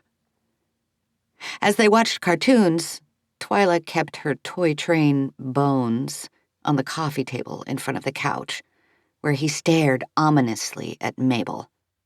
Mabel tried not to think too much of it. Kids had toys, and this one was just like all the others. But Bones clearly needed a battery change. Every once in a while, he would murmur one of his catchphrases unprompted. It would whisper out of the speaker under his boiler. Up for adventure. And without moving, his bug eyes would begin to swirl in their sockets. Mabel didn't love this part of their time together, but she was mostly able to ignore it. Monday afternoon, however, after Mabel returned from their weekend break, Bones was in markedly worse shape. His arms wouldn't pop out, his lips gaped open, and his eyes had rolled all the way up and gotten stuck in that position. He looked positively ill. Let's play a game, Bones spontaneously rumbled. Mabel couldn't take it anymore. While Twyla sat on the couch eating a plate of brownies covered in rainbow sprinkles, Mabel retreated to the kitchen to find a screwdriver and some batteries. Twy, do you know where y'all keep the tool chest? Mabel called out to the little girl. No, Twyla said distractedly in return. Her favorite show was on, and she was difficult to interrupt. So Mabel went back to looking in every cabinet high and low before finding it. Mabel returned to the couch and grabbed Bones, turning him upside down, looking for the battery compartment. Hey! Twyla cried. What are you doing? She jumped up and viciously grabbed Bones out of Mabel's hands. Chill out, Mabel said. I was just going to give him new batteries so he'll talk like a normal toy again. He is normal, Twyla argued. There's nothing wrong with him. She hugged the hard plastic toy to her chest as though he were a security blanket. Totally cool, totally cool. Mabel put her hands as though she'd been caught mid-crime. We don't have to fix him if you don't want to. She set the screwdriver down on the table and took her seat on the couch. Next to her, Twyla clutched at the toy so that it faced Mabel. She could feel its unnaturally round eyes staring her down. She wondered if she could find a way to sneak some new batteries into him when Twyla wasn't looking. Better yet, maybe she could hide him, and Twyla would forget about him so they could watch cartoons in peace. But Twyla and Bones never left the edge of Mabel's peripheral vision. It was as though they were silently awaiting her next move. Bones was nowhere in sight when Mabel and Twyla entered the house on Tuesday. She was eager to get a break from the broken toy, but she was equally bored of cartoons. Hey, Twyla, Mabel called, as the girl went straight for the remote. I couldn't help but notice that no one in your neighborhood seems to decorate for Halloween. Twyla paused with her finger on the on button. She watched Mabel without turning on the television set. We should do something to decorate, don't you think? We could draw pumpkins and put them in the window, or make a construction paper garland. Mabel said this as she crossed to the kitchen, hoping the little girl would follow. In the cabinet, Mabel found the supplies and set them out on the table. A moment later, the girl stood, watching her from the door. "Come on," Mabel coaxed. She took a seat in one of the kitchen chairs. She'd found a bucket with old broken crayons, glue sticks, and safety scissors. "What do you want to make?" Twyla didn't answer, but she did cross to the table and sit down. Certainly she's made arts and crafts at school, right? Mabel thought. Poor kid looks like she's never seen a crayon before. Mabel folded a piece of orange construction paper in half, opened it up, and laid it flat on the table, and, using the crease as the center line, began to draw a jack-o'-lantern on one side. Then, using the scissors, she folded it up again and began to cut out the pumpkin along the lines through both sides of the paper so it would make a symmetrical design. When she finished cutting, she opened it up and showed Twyla the face by sticking her tongue through the jagged mouth. Twyla laughed. It was the first time Mabel had seen her show joy. "I like you," Twyla said. Mabel blushed. "Thanks. I like you too." "You're nicer than Christy," Twyla said, licking her lips. "I wish you lived here." Mabel wasn't sure what to say. "You do?" Twyla nodded. "I wish you didn't go home, and you stayed here all the time." Mabel put down the drawing and started working on another pumpkin. "That's sweet. Want to make one all by yourself?" She held out the folded paper to Twyla, but the little girl didn't drop her gaze. She stared at Mabel directly in the eye. "You should stay." Mabel cleared her throat. "Thanks. But I think my brother would miss me. And your mom probably wouldn't like it much if I never left either. I told you she's not my mom." Mabel frowned. She had forgotten, but yeah, Twyla had mentioned that. "Well, then your sister wouldn't." "Christy's not my sister. She's my dad's—" Twyla cut herself off. At this point, Mabel thought she understood. "Your dad's girlfriend," she suggested. Twyla didn't respond. Maybe Christy was his wife? Twyla's stepmom? Either way, Mabel could understand why Twyla might treat her badly. Maybe her parents had divorced, or worse yet, her mother had died, and she blamed Christy. That could also explain why Christy did so much bending over backwards to please the little kid. It didn't, however, explain where Twyla's father was. Mabel hadn't met him, and Christy had never even mentioned him. "Your dad must work a lot," Mabel said, fishing. "I never see him around. Does he come home late?" Twyla's lips stiffened into a tight line. "Careful, Mabel," Mabel thought to herself. "Tread lightly." "You know, I haven't seen my dad in a long time," Mabel offered. "And my mom isn't around much either. It can be pretty lonely, not getting to see your parents very often. Do you ever feel lonely?" Twyla's face grew beet red. Mabel knew she was on thin ice, but her curiosity was piqued. "Hey," she said quietly, reaching a hand out across the table.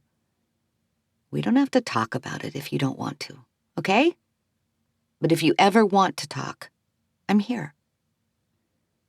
She was about to give Twyla's hand a squeeze when the little girl balled her hand into a fist and pulled it away. You pushed it too far, Mabel thought. Give her a minute to cool off. Gathering the crayons and scissors, Mabel slid them across the table towards the girl. Then she stood up. I have to go to the bathroom, she said. She figured a few minutes alone with the crafting supplies might be good for Twyla. As she walked away, she internally congratulated herself for how she'd handled things, and even thought maybe she should be a child psychologist one day. Then, Twyla spoke. I get to see my dad all the time, the girl said. I can see him whenever I want. Mabel looked back at her, more confused than ever. Oh, well, that's great, she said. I'll be right back. Mabel went to the bathroom. It only took a couple of minutes, but when she returned, Twyla was gone. 7. Mabel looked under the kitchen table and behind the counter. Twyla was nowhere to be found. Crap, Mabel thought, running out into the living room. The television was off, and the girl was not on the couch or in any of the chairs. Mabel passed the stairs and the bathroom. She peeked into the study on the far side of the front entry. The glass French doors were mostly closed. Mabel looked behind them, then under the ornate wooden desk. She peered through the window out onto the veranda and front yard. No sign of Twyla anywhere. Crap, crap, crap. Mabel went to stand at the foot of the stairs. She paused, listening. There was only one place the girl could be. She looked up. There's no time to waste, said a low voice. Bones. That stupid train. Mabel should have known. If it wasn't on the coffee table, it was probably in Twyla's room. Just like the time before, Mabel figured this would be easy. Retrieve the girl and the toy. Bring them both downstairs. There was no reason to think anything bad would happen when nothing bad had happened before. Just run up, grab them, and run back down. And then change the dang batteries in that thing. It sounded creepier than ever. Mabel counted down. 3, 2, 1, and leapt from stair to stair, pulling herself up by the banister as she went. She landed in the doorway to Twyla's room and found her, same as before, sitting in her bed, the covers draped over her lap. But this time, Bones was not sitting across from her. Twyla silently observed Mabel. Mabel scanned the room, confused. Where was the toy? She knew she had heard it talking. The closet door was closed and the room was dim. There were toys scattered about, but none was the talking train. Twyla, where's Bones? Mabel asked, taking a step into the room and looking around. Twyla, in characteristic fashion, didn't answer the question. Instead, she said, Christy doesn't like it here. Mabel scratched her head. Oh, okay. Well, I know sometimes the things grown-ups say to kids don't always make sense, but, we're still supposed to follow their rules. So, why don't we head back downstairs? She got on her hands and knees to look under the bed. Still no sign of the animatronic engine. Christy hates this house, but I like it, Twyla went on. I don't ever want to leave. Right. Okay. Yeah. How about we just find Bones and... I told Daddy I didn't want to leave, but he said Christy was my new mom. And if Christy wanted to move, we have to move. Do you know where Bones is? Mabel looked behind the bedroom door. Nothing. I don't want Christy to be my mom. I told the house I hate Christy. So the house told me a secret that would make everything okay. Where was the last place... Wait, what? Mabel stopped scanning the room for the toy and looked at the little girl in surprise. Now we're never moving. Mabel's stomach flopped up into her chest. Me and Daddy are going to live here forever. Bile shot up into Mabel's throat. Was it possible for a serial killer to be just 6 years old? Twyla, Mabel said quietly, we have to go downstairs now. I mean it. I like you, Mabel. And the house likes you. It wants you to live here forever, too. The girl gave Mabel a sickly smile. Mabel caught a glimpse of something moving out of the corner of her eye. Something high up, near the ceiling. She glanced at the wallpaper border. The images were shrouded in shadow, but the movement was unmistakable. The man she'd seen days before in an odd, repeated pattern was no longer afraid or upset. He was looking directly at Mabel, nodding in agreement with the girl. But that was impossible. Mabel couldn't breathe. She tried to inhale, but her lungs were frozen, her chest unable to expand. She made a squeaky, gurgling noise. Twyla's smile grew. Stay here with us, Mabel, the man on the wall called to her. Stay here with us, forever. Mabel realized there was a yellow light emanating from under the closed closet door, growing in intensity. The doorknob squeaked as it turned on its own. The closet door slowly began to open. Mabel took one step backward, then another, knowing she should grab the kid and run, but unable to make herself do it. Stay, the men whispered. And as they did so, Mabel heard the familiar squeak of toy wheels turning. Bones rolled slowly out of the closet, his eyes turning round and round in his head. The train turned to face her and continued towards her. It reached out its spindly arms and gloved hands. Behind Bones, a hand appeared. A man's hands. It grasped the side of the door. A polished loafer poked out of the closet, then salt and pepper gray hair, then a forehead, then cloudy gray eyes. Already Mabel could tell it was the man from the wallpaper border. But before he could emerge completely, Mabel turned and ran. She leapt down the hall, jumped over the first set of stairs onto the landing, then jumped down the last half, pounding the floor so hard it hurt her heels. She opened the front door and burst onto the veranda, only to run smack into Christy Thomas. They toppled into a pile of arms and legs. Mabel, Miss Thomas wheezed. What happened? She grabbed Mabel's arm and helped lift them to a stand. Mabel had no idea how to answer. The look on Miss Thomas's face said she didn't have to. The woman looked through the open door at the staircase. Then she looked back at the babysitting teen. I think, Twyla, I didn't mean to... Mabel couldn't find the words. Miss Thomas looked angry. Please, no. Tell me you didn't go upstairs. The woman appeared ready to sprint up there and see for herself.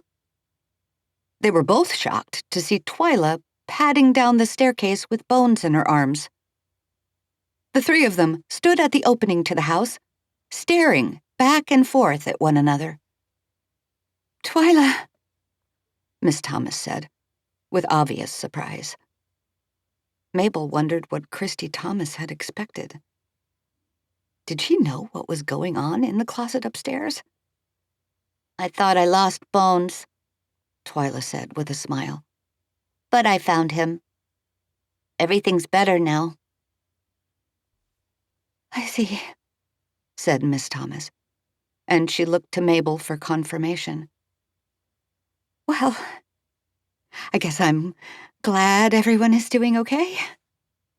Mabel forced her lips to turn up at the corners. She had no idea what to say. "So, we'll see you tomorrow, Mabel?" asked Miss Thomas. She pulled 3 folded-up 20s out of her purse, daring Mabel to take them and confirm she would return. Mabel considered the money. She gingerly took it from the woman's fingers and nodded. "You bet," the teen said. "Looking forward to it. See you then." 8. Wednesday, at lunch, Mabel absent-mindedly pushed her rice around in her tiffin as her friends talked about Halloween costumes. She'd spent all day thinking about the previous afternoon. She paid no attention as Suki discussed dressing as Emily from Corpse Bride. But she couldn't afford a new wig, so she was planning to wear the Harley Quinn wig she'd bought a couple of years earlier. "Do you think it will work?" Suki asked, as she adjusted her oversized hoop earrings. "The wig has pigtails, but maybe I can figure out how to make it look like they're just, flowy hair or something." "It will be fine," Archer said. He was conflicted about his own costume choice. He wanted to go as Ziggy Stardust, but he wasn't sure anyone would get it. "I don't get it," said Suki, as if on cue. "Who's Ziggy Stardust?" "Oh, seriously?" Archer groaned, rolling his eyes. "Mabel, you know who Ziggy Stardust is, right?" Mabel didn't answer. She was stirring her food as though she were laboring over a witch's cauldron. "Mabel. Earth to Mabel. Come in, Mabel." Fernanda jabbed Mabel with an elbow. "Hey." "What?" Mabel yelped, jumping. She accidentally flicked her fork, and her rice went flying. "Jeez, Mabel. Are you okay?" Archer jutted out his lower lip with mock concern. "Of course," Mabel said, gathering her wits. "I'm fine. What's up?" "Did something happen at the house on Spite Lane?" Suki asked. "You seem spooked today." Suki and Archer looked at one another, this time with actual concern. No, nothing happened," Mabel lied.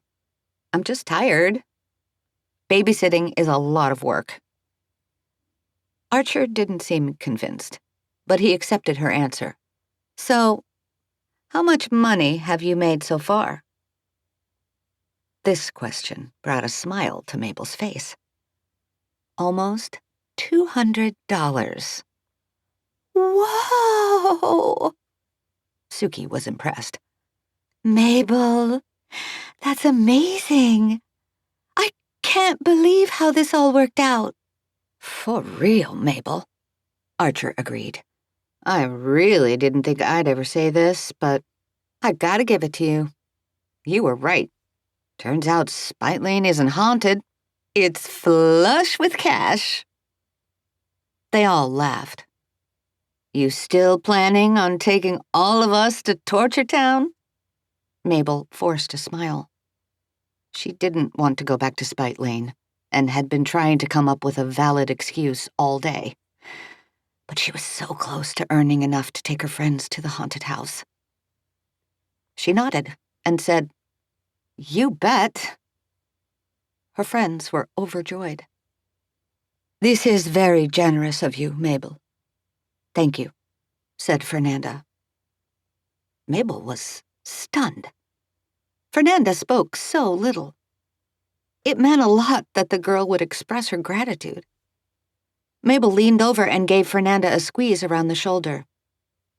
"My pleasure," Mabel said. Fernanda squiggled uncomfortably out of Mabel's grasp. "By the way, all of your fake IDs are ready," she said, changing the conversation. "And my mom offered to give us a ride."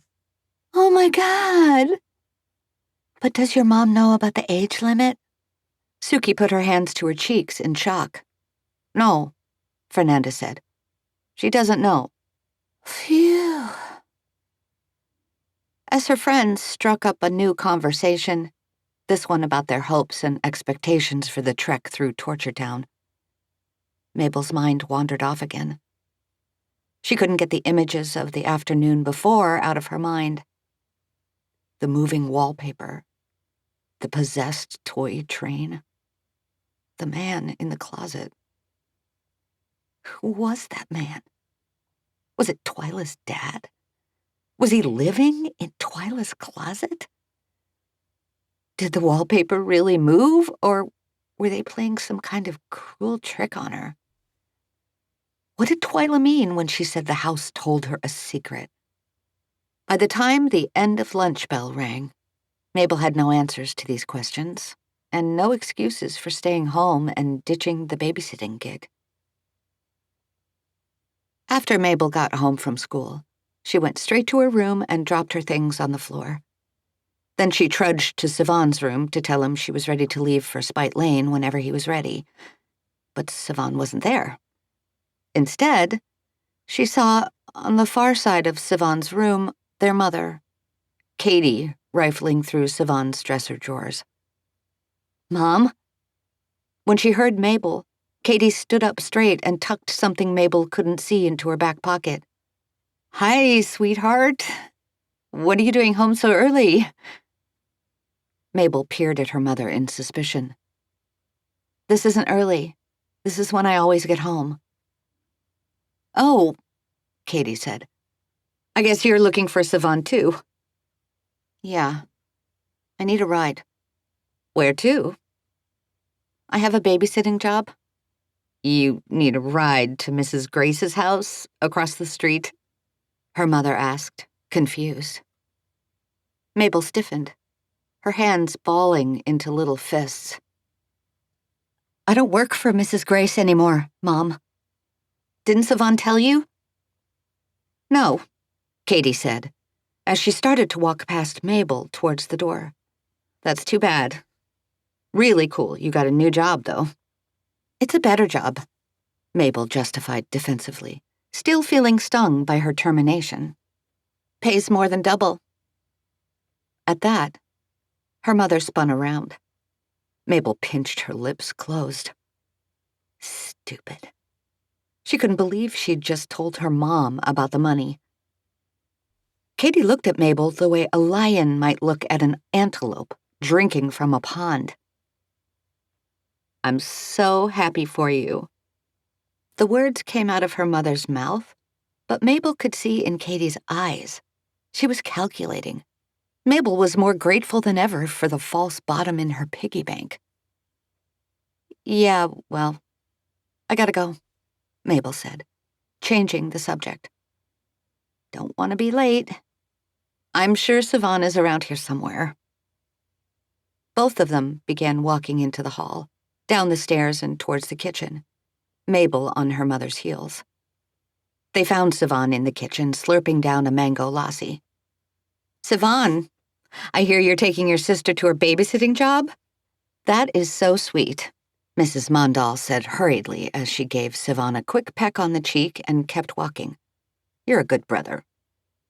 She passed him and went through the kitchen to the mudroom where she grabbed a jacket off the rack next to the back door. "I have to go to work. Back later.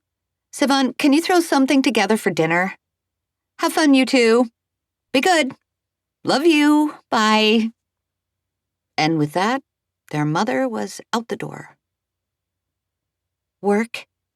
Mabel asked with suspicion. Sivan placed his glass in the sink and filled it with water. She got a new job at a department store. Until she steals something and they catch her, Mabel said, scrunching her face in disgust. All right, Mabel. That's enough. Let's go, Sivan said. He grabbed his car keys off of the kitchen table and headed out the door. On the way to Spite Lane, all Mabel could think about was how she found her mom in Sivan's room. She didn't see what Mrs. Mandal put in her pocket, but she didn't have to guess. Her mother had been rooting around in the same place Sivan had gone to get Mabel a $5 bill. Sivan, I need to tell you something, Mabel said, after giving it some thought. She knew it would break his heart, but she had to tell him what she saw. What is it? Sivan asked, not taking his eyes from the road. Mabel sighed. I saw something today. Something bad. I went to your room to find you, but you weren't in there. I found Mom instead. She was... Mabel swallowed as she drummed up the courage to tell Sivan the truth. She was stealing money from you, Sivan. I don't know how much, but I saw her going through your drawer. The one where you keep your money. You should count it when you get home. Sivan was quiet. They slowed down for a stoplight, sped up when it turned green, and slowed for another red before he finally replied. I know, Mabel, he said quietly. What? I know Mom takes money from my dresser. You know? Mabel was shocked beyond belief. Yeah, he said. Actually, I put money on there on purpose. I meant for her to find it. If she took it, that's okay, Mabel, because I wanted her to. Mabel had no idea what to say. She looked outside and watched as the gas stations and strip centers slid in and out of view. She wasn't sure what she was feeling at first, but then the feeling became more clear. It was anger. Mabel was angry. Sivan, why would you do that? Mom is stealing from you and you let her? Yes. But why? Sivan slowed and pulled onto the shoulder. They had arrived at the darkened entrance to Spite Lane, the spot where the trees barely opened. Earlier, Mabel hadn't wanted to go back here. Now she couldn't wait to get out of the car. Sivan put the car in park and turned to face Mabel. He slung an arm over the back of her seat, behind the headrest. His face looked tired and sad. I leave the money there because Mom needs it. It's hard for her without Dad around. You mean it's hard for all of us because he left us? Mabel yelled. Don't act like it's not her fault. She's the one that made him leave by being a klepto. Mabel fought back the urge to cry. Mabel, Mom didn't make him leave. That was his choice. Mabel ignored Sivan's excuses. And then she told everyone he just died so she could get free money and food, like we were all some charity case. We are a charity case, Mabel. We can barely afford life without Dad's income. Maybe if Mom could just act more mature, Mabel said mockingly. Besides, Dad might as well have died, Sivan muttered. It's not like we've heard from him since he bailed on us. Don't say that, Mabel sneered. He's not dead. And if Mom would just stop stealing, he'd probably come back. It's not that simple, Mabel, Sivan said, with an aching exhaustion in his voice. Mom has a problem. Exactly. She doesn't deserve squat. She still has to pay the rent and the electricity, Mabel. Mabel pouted. If she needs money, why don't you just give it to her, like a normal person? She won't take it. Why not? Because she doesn't want to admit she needs help, Mabel. Look, I know this is hard for you to understand because you're just a kid, but... Ugh! Mabel screamed. I am not just a kid. I'm sorry. That's not what I meant. Look, I know this is hard. Mom's addiction to stealing things, you have to see it as a disease, not a character flaw. A disease? Yes. I know that's hard to understand, but you have to know that she doesn't want to steal things. Not exactly. It's like an uncontrollable urge. It's a mental illness, okay? The point is, we can't cure her. She has to change on her own, with a doctor or someone to help her, someone that knows what they're doing. So, the least we can do is show her some grace. Mabel looked out the window and clenched her jaw, trying not to cry. She hated crying. And at this moment, she hated her mother. And she hated Sivan for being nice to her. Mabel, listen to me. Families take care of each other. We stick together, even when we're not perfect. Is that what she's doing, Sivan? Mabel said with a shaky voice. Is she taking care of us? Has she ever? I don't expect you to understand right now. But one day, Sivan let his voice trail off. I'll never understand, Mabel spat. And with that, she hopped out of the car, slammed the door behind her, and ran off into the woods. 9.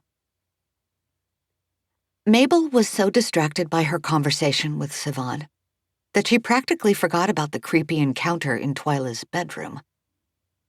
She unlocked the front door with the porch key, let herself and Twyla inside, and robotically went to the kitchen to make a snack. Mabel handed Twyla a plate of oatmeal cream pies and was about to take a seat on the couch when they both heard a voice drifting down the stairs. Want to play a game? Twyla's head turned slowly, knowingly. No, Mabel said, anticipating Twyla's request. Twyla ignored Mabel and slid off of the couch, setting the plate of cookies on the table. Absolutely not, Twyla, Mabel argued. No going upstairs. She stood in Twyla's way. I want bones, Twyla said, firmly. Then ask Christy later. But right now, no way. Bones stays up there, and you stay down here. The end. Twyla turned and went the other way to circumnavigate the table. Mabel took 2 steps to the side to block her from going any further. I'm going upstairs now, the little girl insisted. No! Twyla flashed her characteristically evil grin.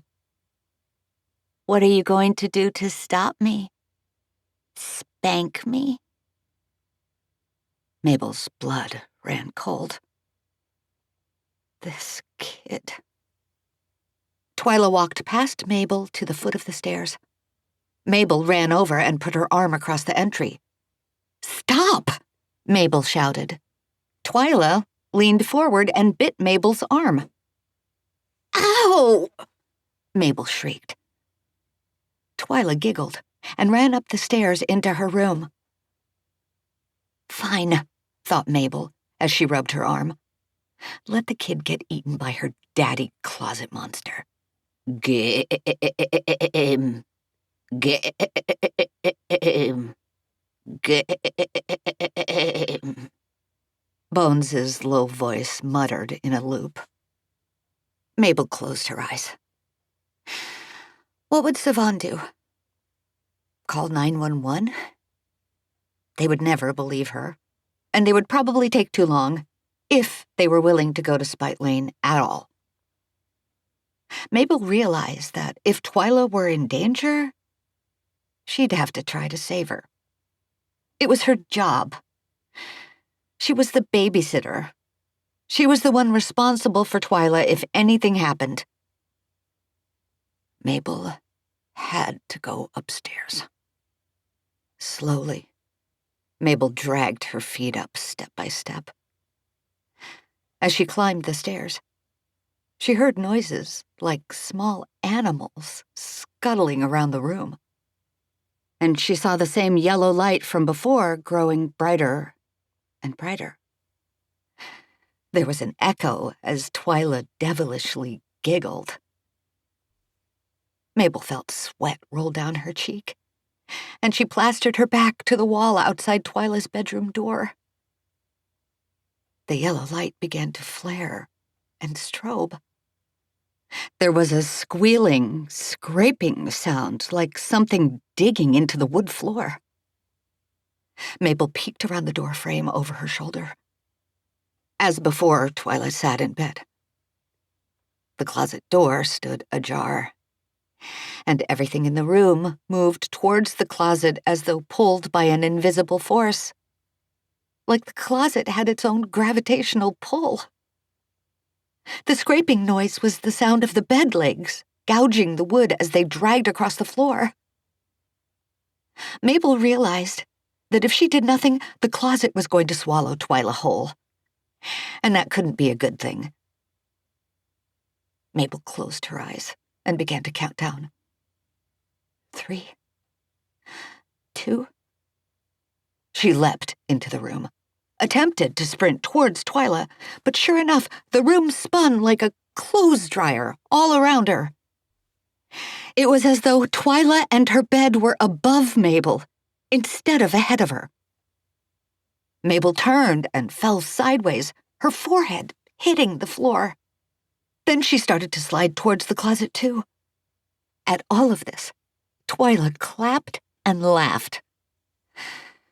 Mabel reached out and desperately grasped Twyla's bed leg with the tips of her fingers. She held on for dear life. Kicking her legs up, she managed to get a foot over the end of the bed. She yanked as hard as she could, hooking the spindles at the foot of the bed with her elbow. Twyla screamed in fervent delight. A clock radio from Twyla's bedside table whipped through the air and slammed against the wall next to the closet.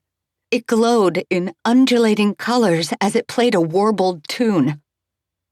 Children sang, "Stay, stay, forever we stay. We promised not to go away." Eerily, Twyla began to sing along. As Twyla sang, the brilliant light emanating from the closet began to strobe, faster and faster. Mabel could barely see, but she looked back over her shoulder anyway. What she saw made her scream. The opening to what had once been a closet was now a giant face.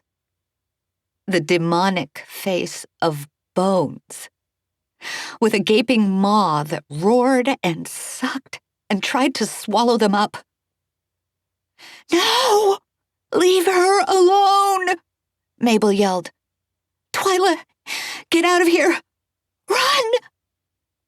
But Twyla seemingly immune to the supernatural forces, just laughed. Mabel felt completely helpless. In seconds, they would both be dead. Mabel's fingers were giving out, and she was about to throw in the towel when Christy Thomas appeared out of nowhere. She ran into the room and launched herself at the closet door, slamming it shut with a vicious roar. The world instantly righted itself.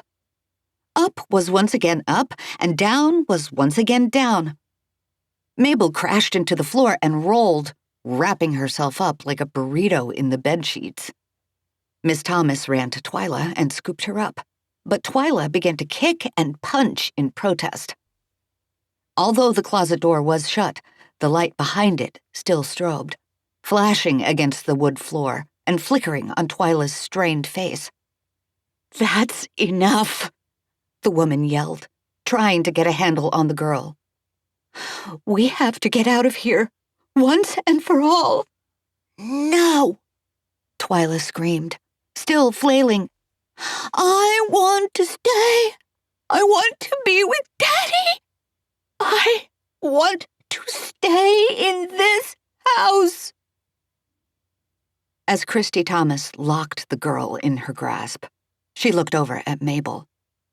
"Go! Get out of here!" Twyla protested. "Stay!" The closet door began to groan. Mabel realized the wood panels were starting to bulge. The wood crackled as it started to split. Yellow light shone through the tiny fissures. She flexed her arms and legs, pushing herself free from the sheets. "I hate you! You're not my mom!" screamed Twyla to Christy. As if to accentuate her anger, there was a pounding that came from inside the closet. "You can't make us leave!"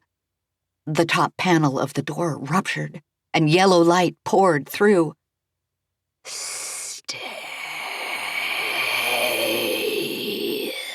commanded a voice in the closet.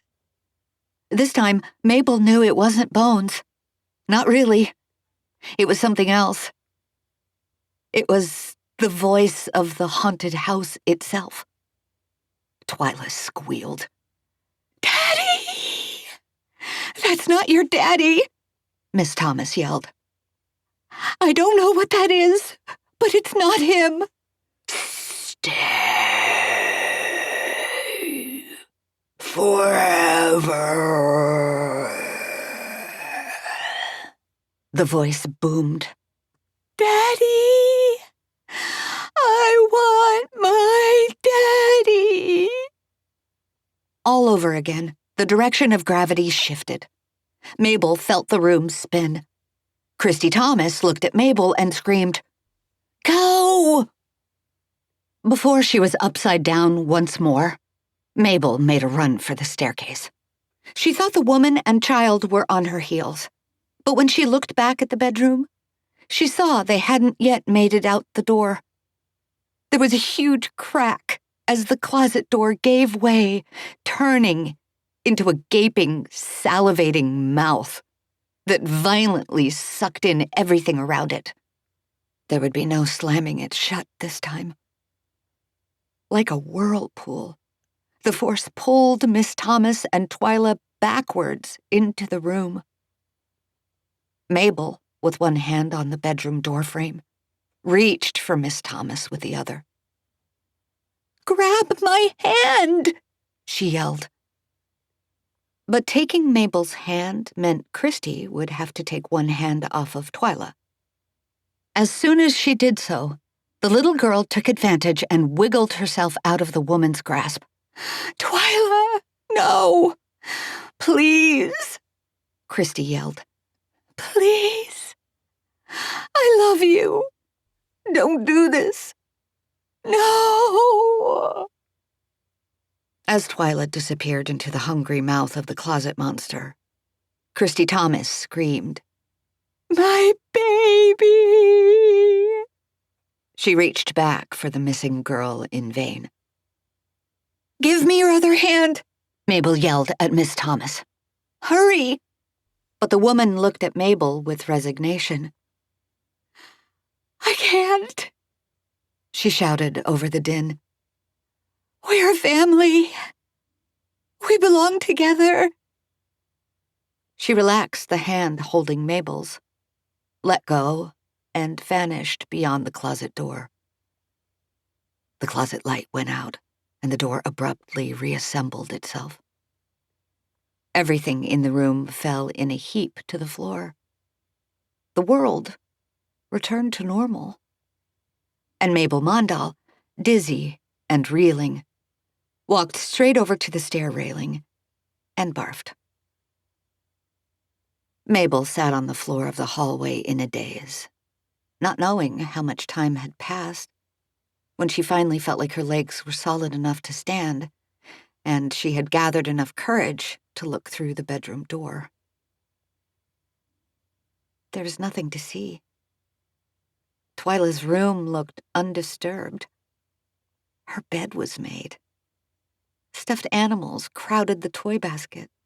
The closet door sat open, only a crack, and no light shone inside. There was no evidence of what had happened, and no sign of Twyla or Christy. Mabel didn't know what she was supposed to do. Should she have called 911? Would that have made a difference? If she called them now, she worried she would be blamed for the family's disappearance. Could the police send a 13-year-old to jail for murder? It isn't really murder if there aren't any dead bodies, Mabel thought, and she chuckled morbidly at the macabre thought. Her eyes naturally wandered up to the ceiling. She gulped in horror at what she saw. In a repeating pattern were bucolic scenes of a happy family. A woman, a man, and a child were having a picnic. Altogether, they were swinging in a hammock. With the child in the middle, they were holding hands and going for a walk. They were laughing and playing hide-and-seek under a canopy of trees. It wasn't just any family.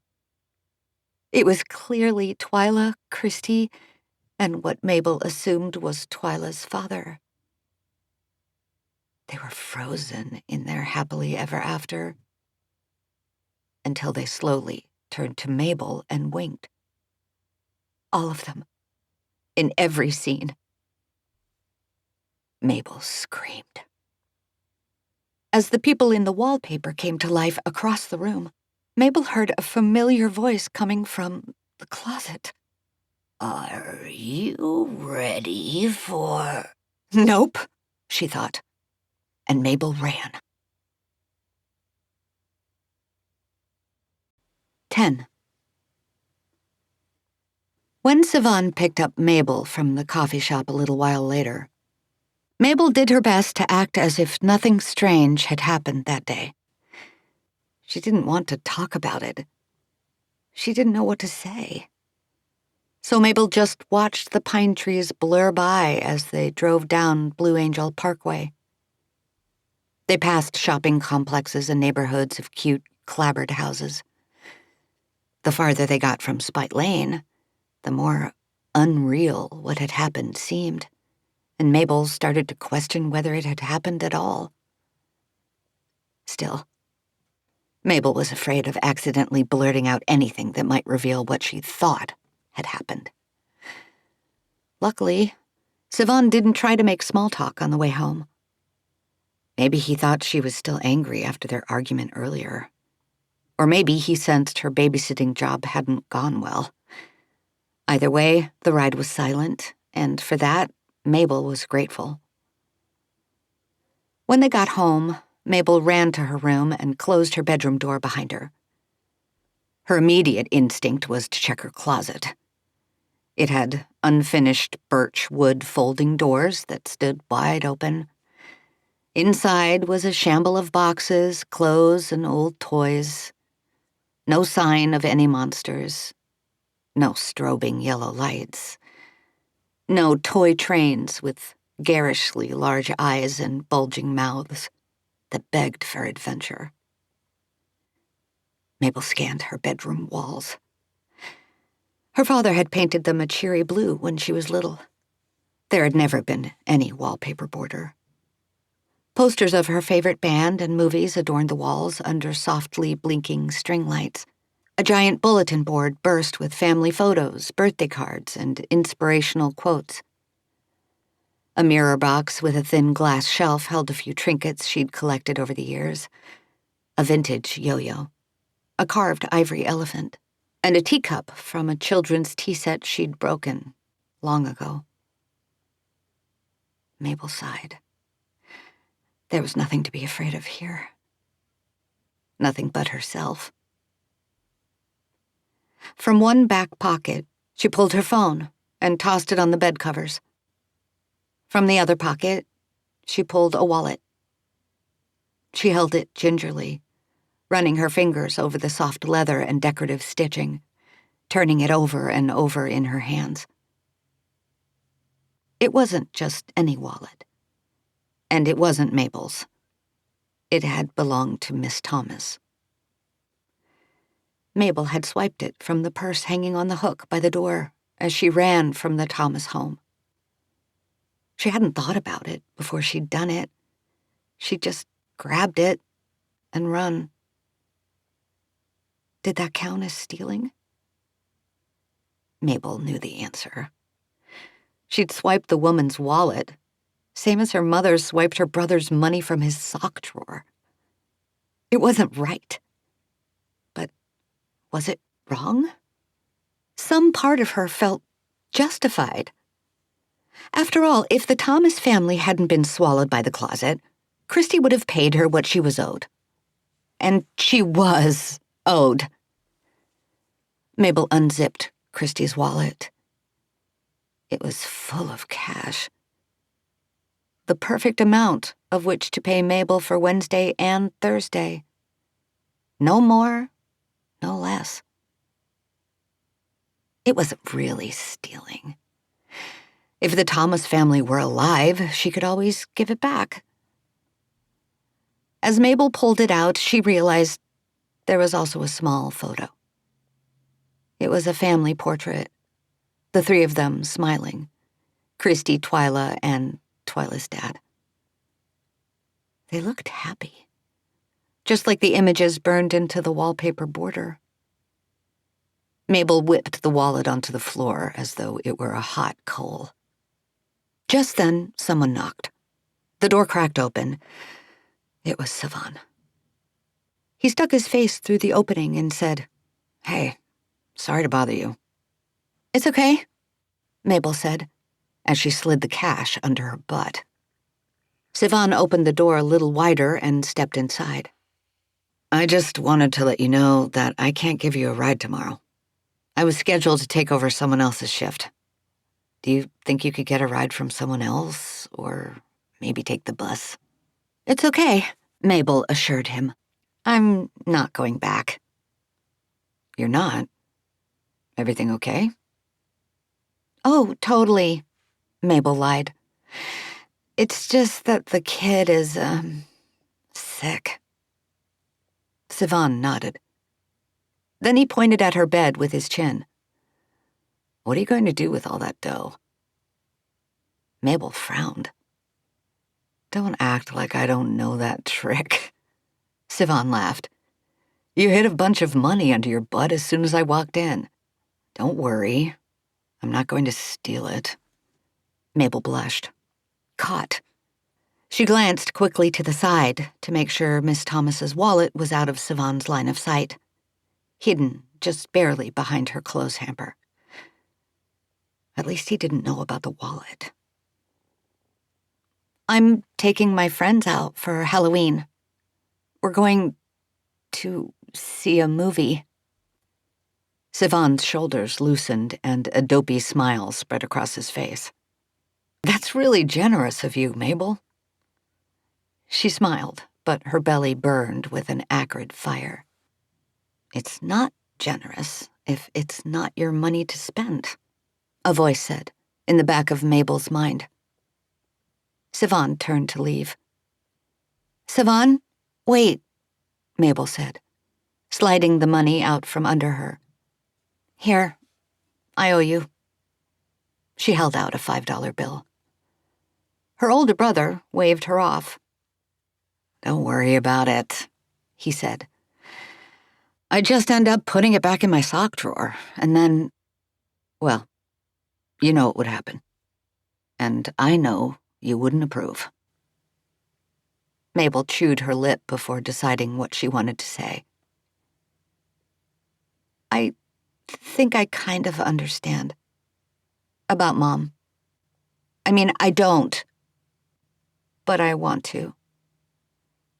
Sivan's giant brown eyes considered her as he said in a gentle tone, families take care of each other, right? I know it isn't conventional, but this is how I help take care of Mom. And us. Once again, Mabel didn't know what to say. With that, he left, and Mabel was all alone. Later that evening, once Mabel was done with her homework, she realized she hadn't eaten since lunch. Her stomach growled at her to get a snack. On her way down the hall, she passed Sivan's half-open door and caught a glimpse of him propped up, yet asleep, on his bed. Mabel's heart swelled with pride. He was a good brother. The best.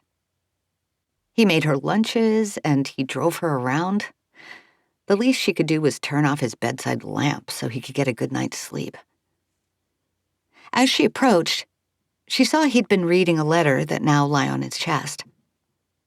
That was odd. On closer look, Mabel was alarmed by the harsh words leaping from the page. Notice of termination, it said at the top.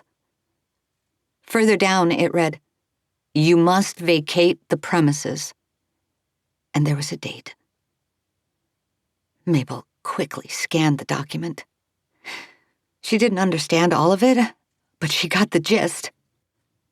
Their lease was being terminated for non-payment. They were being kicked out of their house unless they caught up on their rent. They had less than 30 days. No wonder Sivan had been so willing to help their mom with money.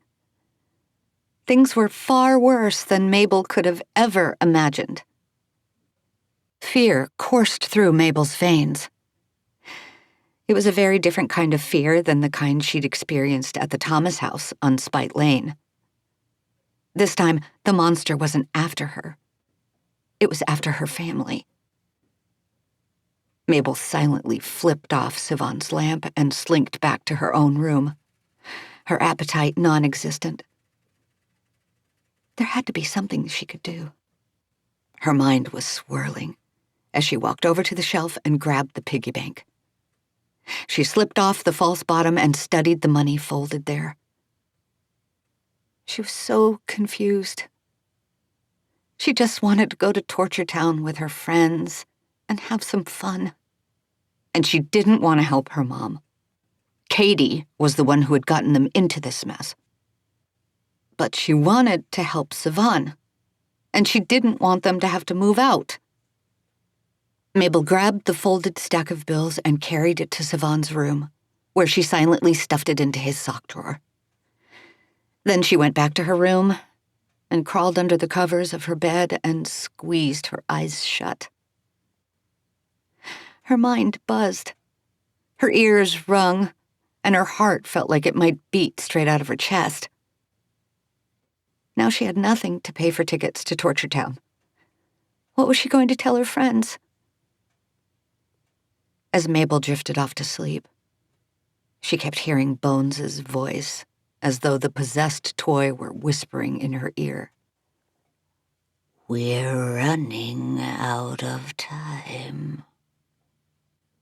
We're running out of time. 11. All day Thursday, Mabel had done her best to pretend that nothing was wrong. She didn't have the heart to tell her friends what she'd done, that she didn't have enough money to take them all to Torture Town. When Mabel's alarm wailed to life early Friday morning, the first thought that leapt to the front of Mabel's consciousness was, Halloween is ruined, and it's all my fault. At lunch, Fernanda told everyone to be ready by 5 for their ride to the county fairgrounds where the haunted house was the main seasonal attraction.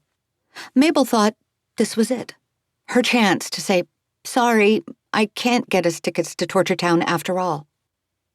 But then everyone would ask what happened to the money. And Mabel didn't want to have to tell them the truth. She'd felt so guilty about stealing from the Thomas family after they'd been swallowed by their own house that she'd hidden the money in her brother's room for her mom to steal. Sure, it was the truth. But what an awful truth to reveal. By the time Friday evening had arrived, Mabel was a bundle of nerves. The truth was going to come out one way or the other. Mabel was basically hiding in her room when, right on cue, she heard the doorbell ring. A moment later, Sivan knocked on her bedroom door. "Your friends are here," he said, without opening it, and walked away. Mabel didn't know how she was going to explain things. She steeled herself as she went downstairs to meet them.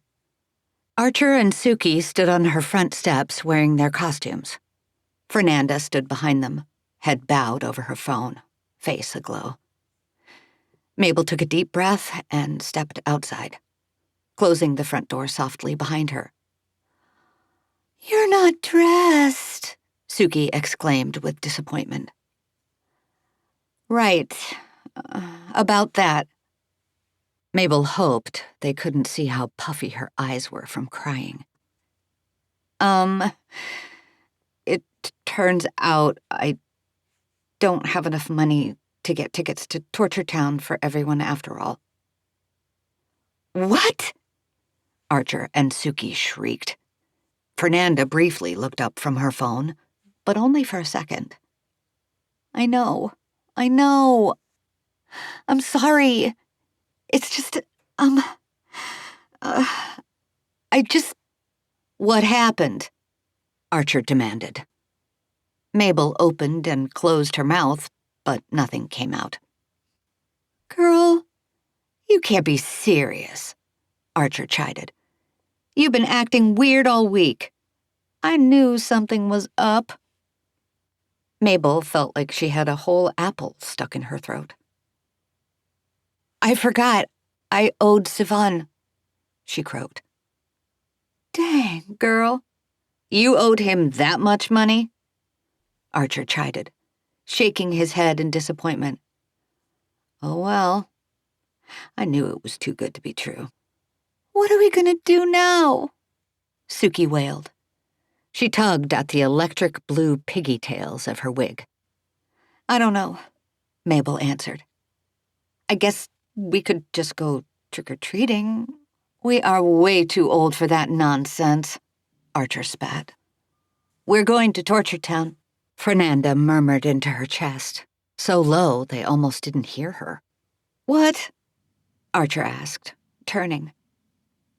Fernanda held up her phone. "I got tickets. We can still go." "Seriously?" Mabel's mouth fell open in disbelief. "You just bought tickets. Right now?"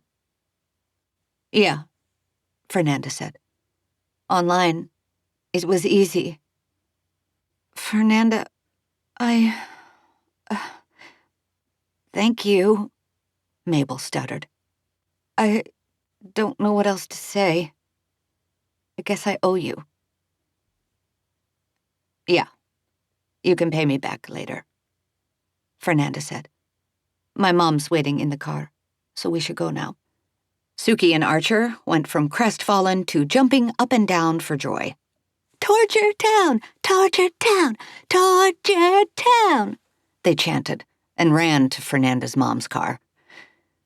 The teens climbed into the large black SUV that sat idling at the end of the driveway, but Mabel stopped to look back at her house one more time. She should have been excited. The night wasn't ruined after all. So why did she feel so awful? She squished into the back seat next to her friends, and the SUV sped off down the street towards the scariest haunted house in town. Torture Town stood at the far end of the county fairgrounds, past a field of tall grass that created a border against the carnival ride set up for families with young kids. Mabel and her friends pushed their way through screaming devils, cackling witches, and shrieking vampires, running amok of frenzied parents to get to the main event. Walking up to the enormous metal warehouse that had been converted to a haunted house, Mabel thought how cartoonish it looked compared to the houses on Spite Lane. 4 tall animatronic skeletons loomed over the entrance. Ragged tendrils of burlap sackcloth hung from the roof, as well as the arms of the bony beasts. Speakers played creepy organ music, and a smoke machine piped out a fog that obscured the dirt ground. "This is so cool," Suki squealed, under red and purple lights that swirled all around them. But Mabel was unimpressed. Everything looked so fake. She tried to psych herself up. Hopefully it would feel much scarier once they got inside. The lengthy line of attendees moved slowly as groups were staggered for entry in batches of 2 to 4. While they waited, Fernanda handed everyone their fake IDs. Mabel hadn't put on her costume or makeup, so Suki pulled a dark lipstick out of her purse and told Mabel to put it on while she held up a mirrored compact so Mabel could see. She hoped they would be able to pass for at least 16. But the older teen at the door, Mabel guessed he was Siobhan's age, barely glanced at their fake driver's licenses as he waited for the call over his walkie-talkie to tell him it was their turn. When the call came through, he shooed them forward with a bored sigh. "Let's go," Archer shouted, as they held hands and ran through the black curtained entrance. Mabel couldn't see a thing at first. Once they were beyond the curtains, they were thrust into pitch blackness. The 4 of them stopped with Archer and Suki on each end, feeling around with their free hands. "I think there's a door," said Suki, and they inched their way towards an opening. A light began to flicker, then steadily glow. It illuminated a small room that had been decorated like the foyer of a haunted mansion. Candelabras sat upon dusty tables surrounded by random odds and ends. A skull, a rubber rat, a bunch of plastic spiders, and cotton stretched thin to form cobwebs. Mabel couldn't contain her disappointment. "Oh, come on," she muttered, letting go of Fernanda's and Archer's hands. They inspected the room, all turned in different directions. Suki leaned in to take a closer look at a Gothic painting of a pale man in a black suit, when it abruptly came to life. The man roared and reached for her as he leaned out of the painting. Suki shrieked and ran. Archer and Fernanda yelled and ran too, with Mabel at the rear. They passed through room after room of disturbing scenes under strobing lights. There was a child's bedroom full of creepy toys. The child, a haunted house employee in costume, sat up in bed, and hands shot out from under it to grab their ankles. There was an operating room with a grotesque surgical scene. The patient vomited and gagged. In the dungeon, bodies hung from the ceiling wrapped in ropes and chains. Some of them tried to grab Mabel and her friends. It was exciting, but Mabel wasn't actually scared. It wasn't real. Not like the house on Spite Lane. The halls twisted and turned from room to room and scene to scene. The teens did their best to stick together, but their adrenaline was running high when Mabel, still holding up the rear, felt her hoodie catch on something. Her friends ran ahead around a corner. She lost sight of them as she tried to figure out what she was caught on and get free. As soon as she felt the hoodie loosen, she was thrust into complete darkness once again. She couldn't see a thing. Mabel felt in front of her as she walked, trying to find the corner her friends had turned. Her hands hit something soft. A person. Hair. She pulled back and stopped. "Hello?" Mabel said. Her voice disappeared into the void. A light appeared, faint, from overhead. And in front of her, she saw the thing she had touched. It was a girl, about 6. Her long, stringy hair hung down over her shoulders. Her eyes were as blank as her expression. But it wasn't just any girl. It was Twyla. "No," Mabel whispered. "No.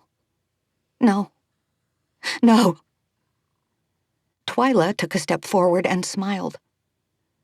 Her eye sockets were black, empty. When her lips parted in a grin, her teeth were sharp, like little points. "Not real," Mabel said. "You're not real."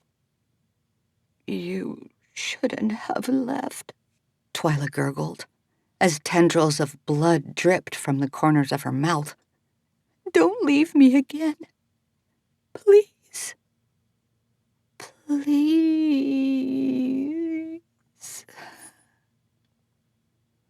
Twyla put out a hand, but Mabel just looked at it. Guilt swelled inside of her chest, and a sob caught in her throat. Was it true? Was what happened to Twyla her fault? The little girl dragged her feet closer to Mabel. That's when Mabel smelled something foul. Something like rotten meat.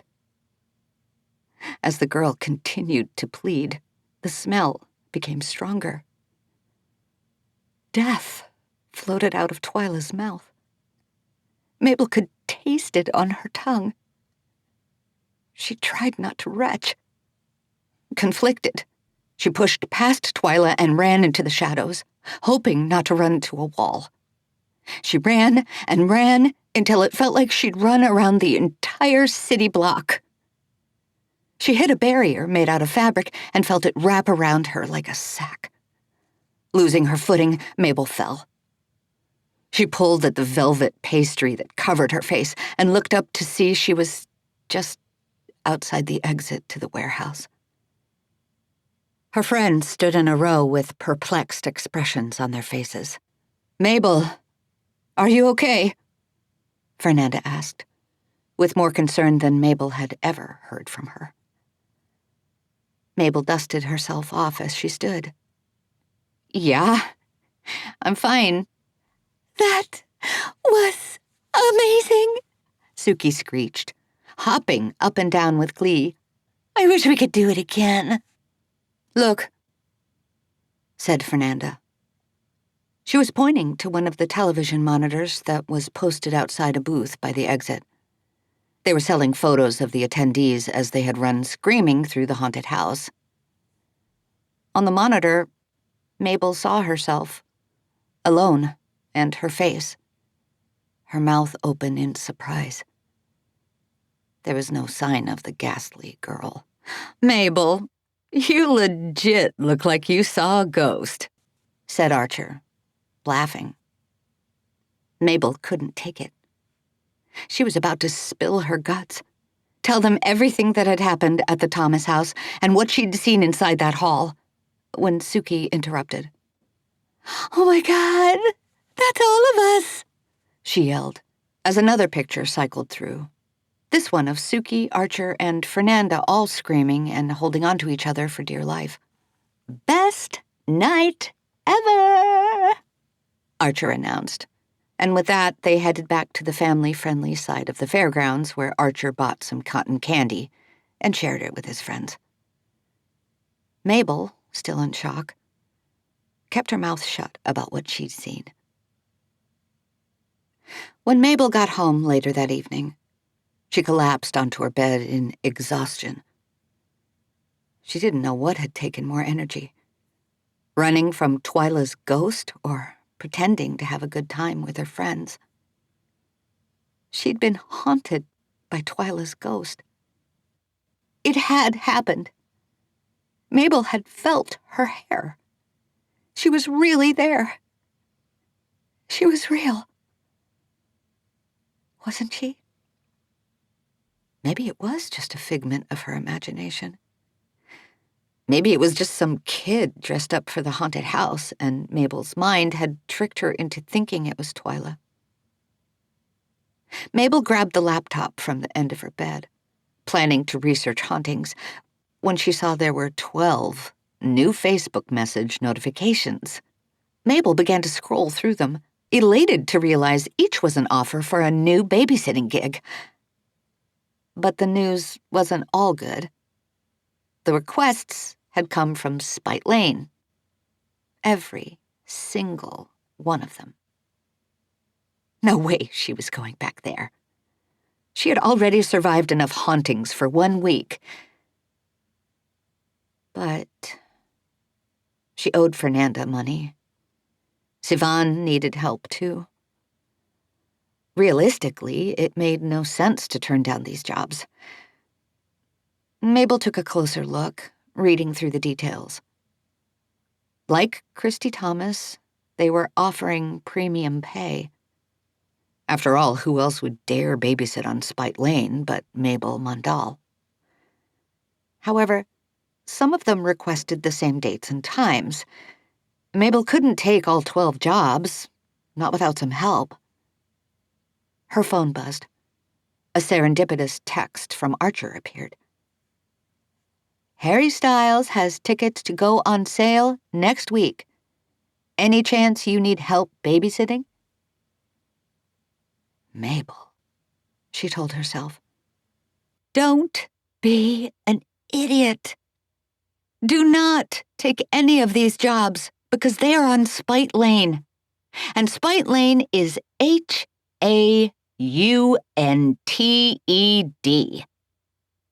But what she typed back to Archer was, funny you should ask. For $30 an hour, maybe a few haunted houses weren't the end of the world. After all, she'd survived the first babysitting gig. But who knew what the other houses had in store? And how could she be sure she could keep herself or her friends safe? Mabel turned the offers over in her mind, deciding she would reply to the messages and tell them she would love to babysit any time. She was going to have to decide whether to tell Archer what had happened to Twyla. Perhaps they could come up with a plan to prevent any more supernatural shenanigans. Maybe they could even figure out a way to get the Thomas family back. Mabel was determined to be the best babysitter ever, despite what had happened to Twyla and what Mrs. Grace had said. She wasn't sure how she was going to do it, but there was only one way to find out. Mabel Mandal was going back to Spite Lane. This concludes The Voice in the Closet, written by Christiane Erwin, narrated by Jenn Lee. For exclusive updates about the Spite Lane Hauntings series and more, join the Lost Key Book Club by visiting www.christianeerwin.com. Please note, no actual children, living or deceased, were harmed in the making of this audiobook.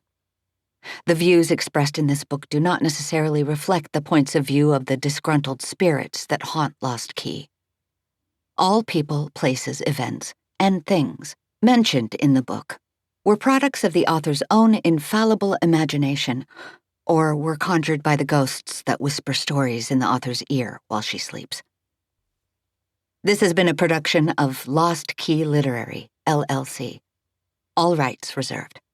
Copyright 2023. No part of this recording may be used without express permission. For licensing inquiries, please contact info@lostkeyliterary.com.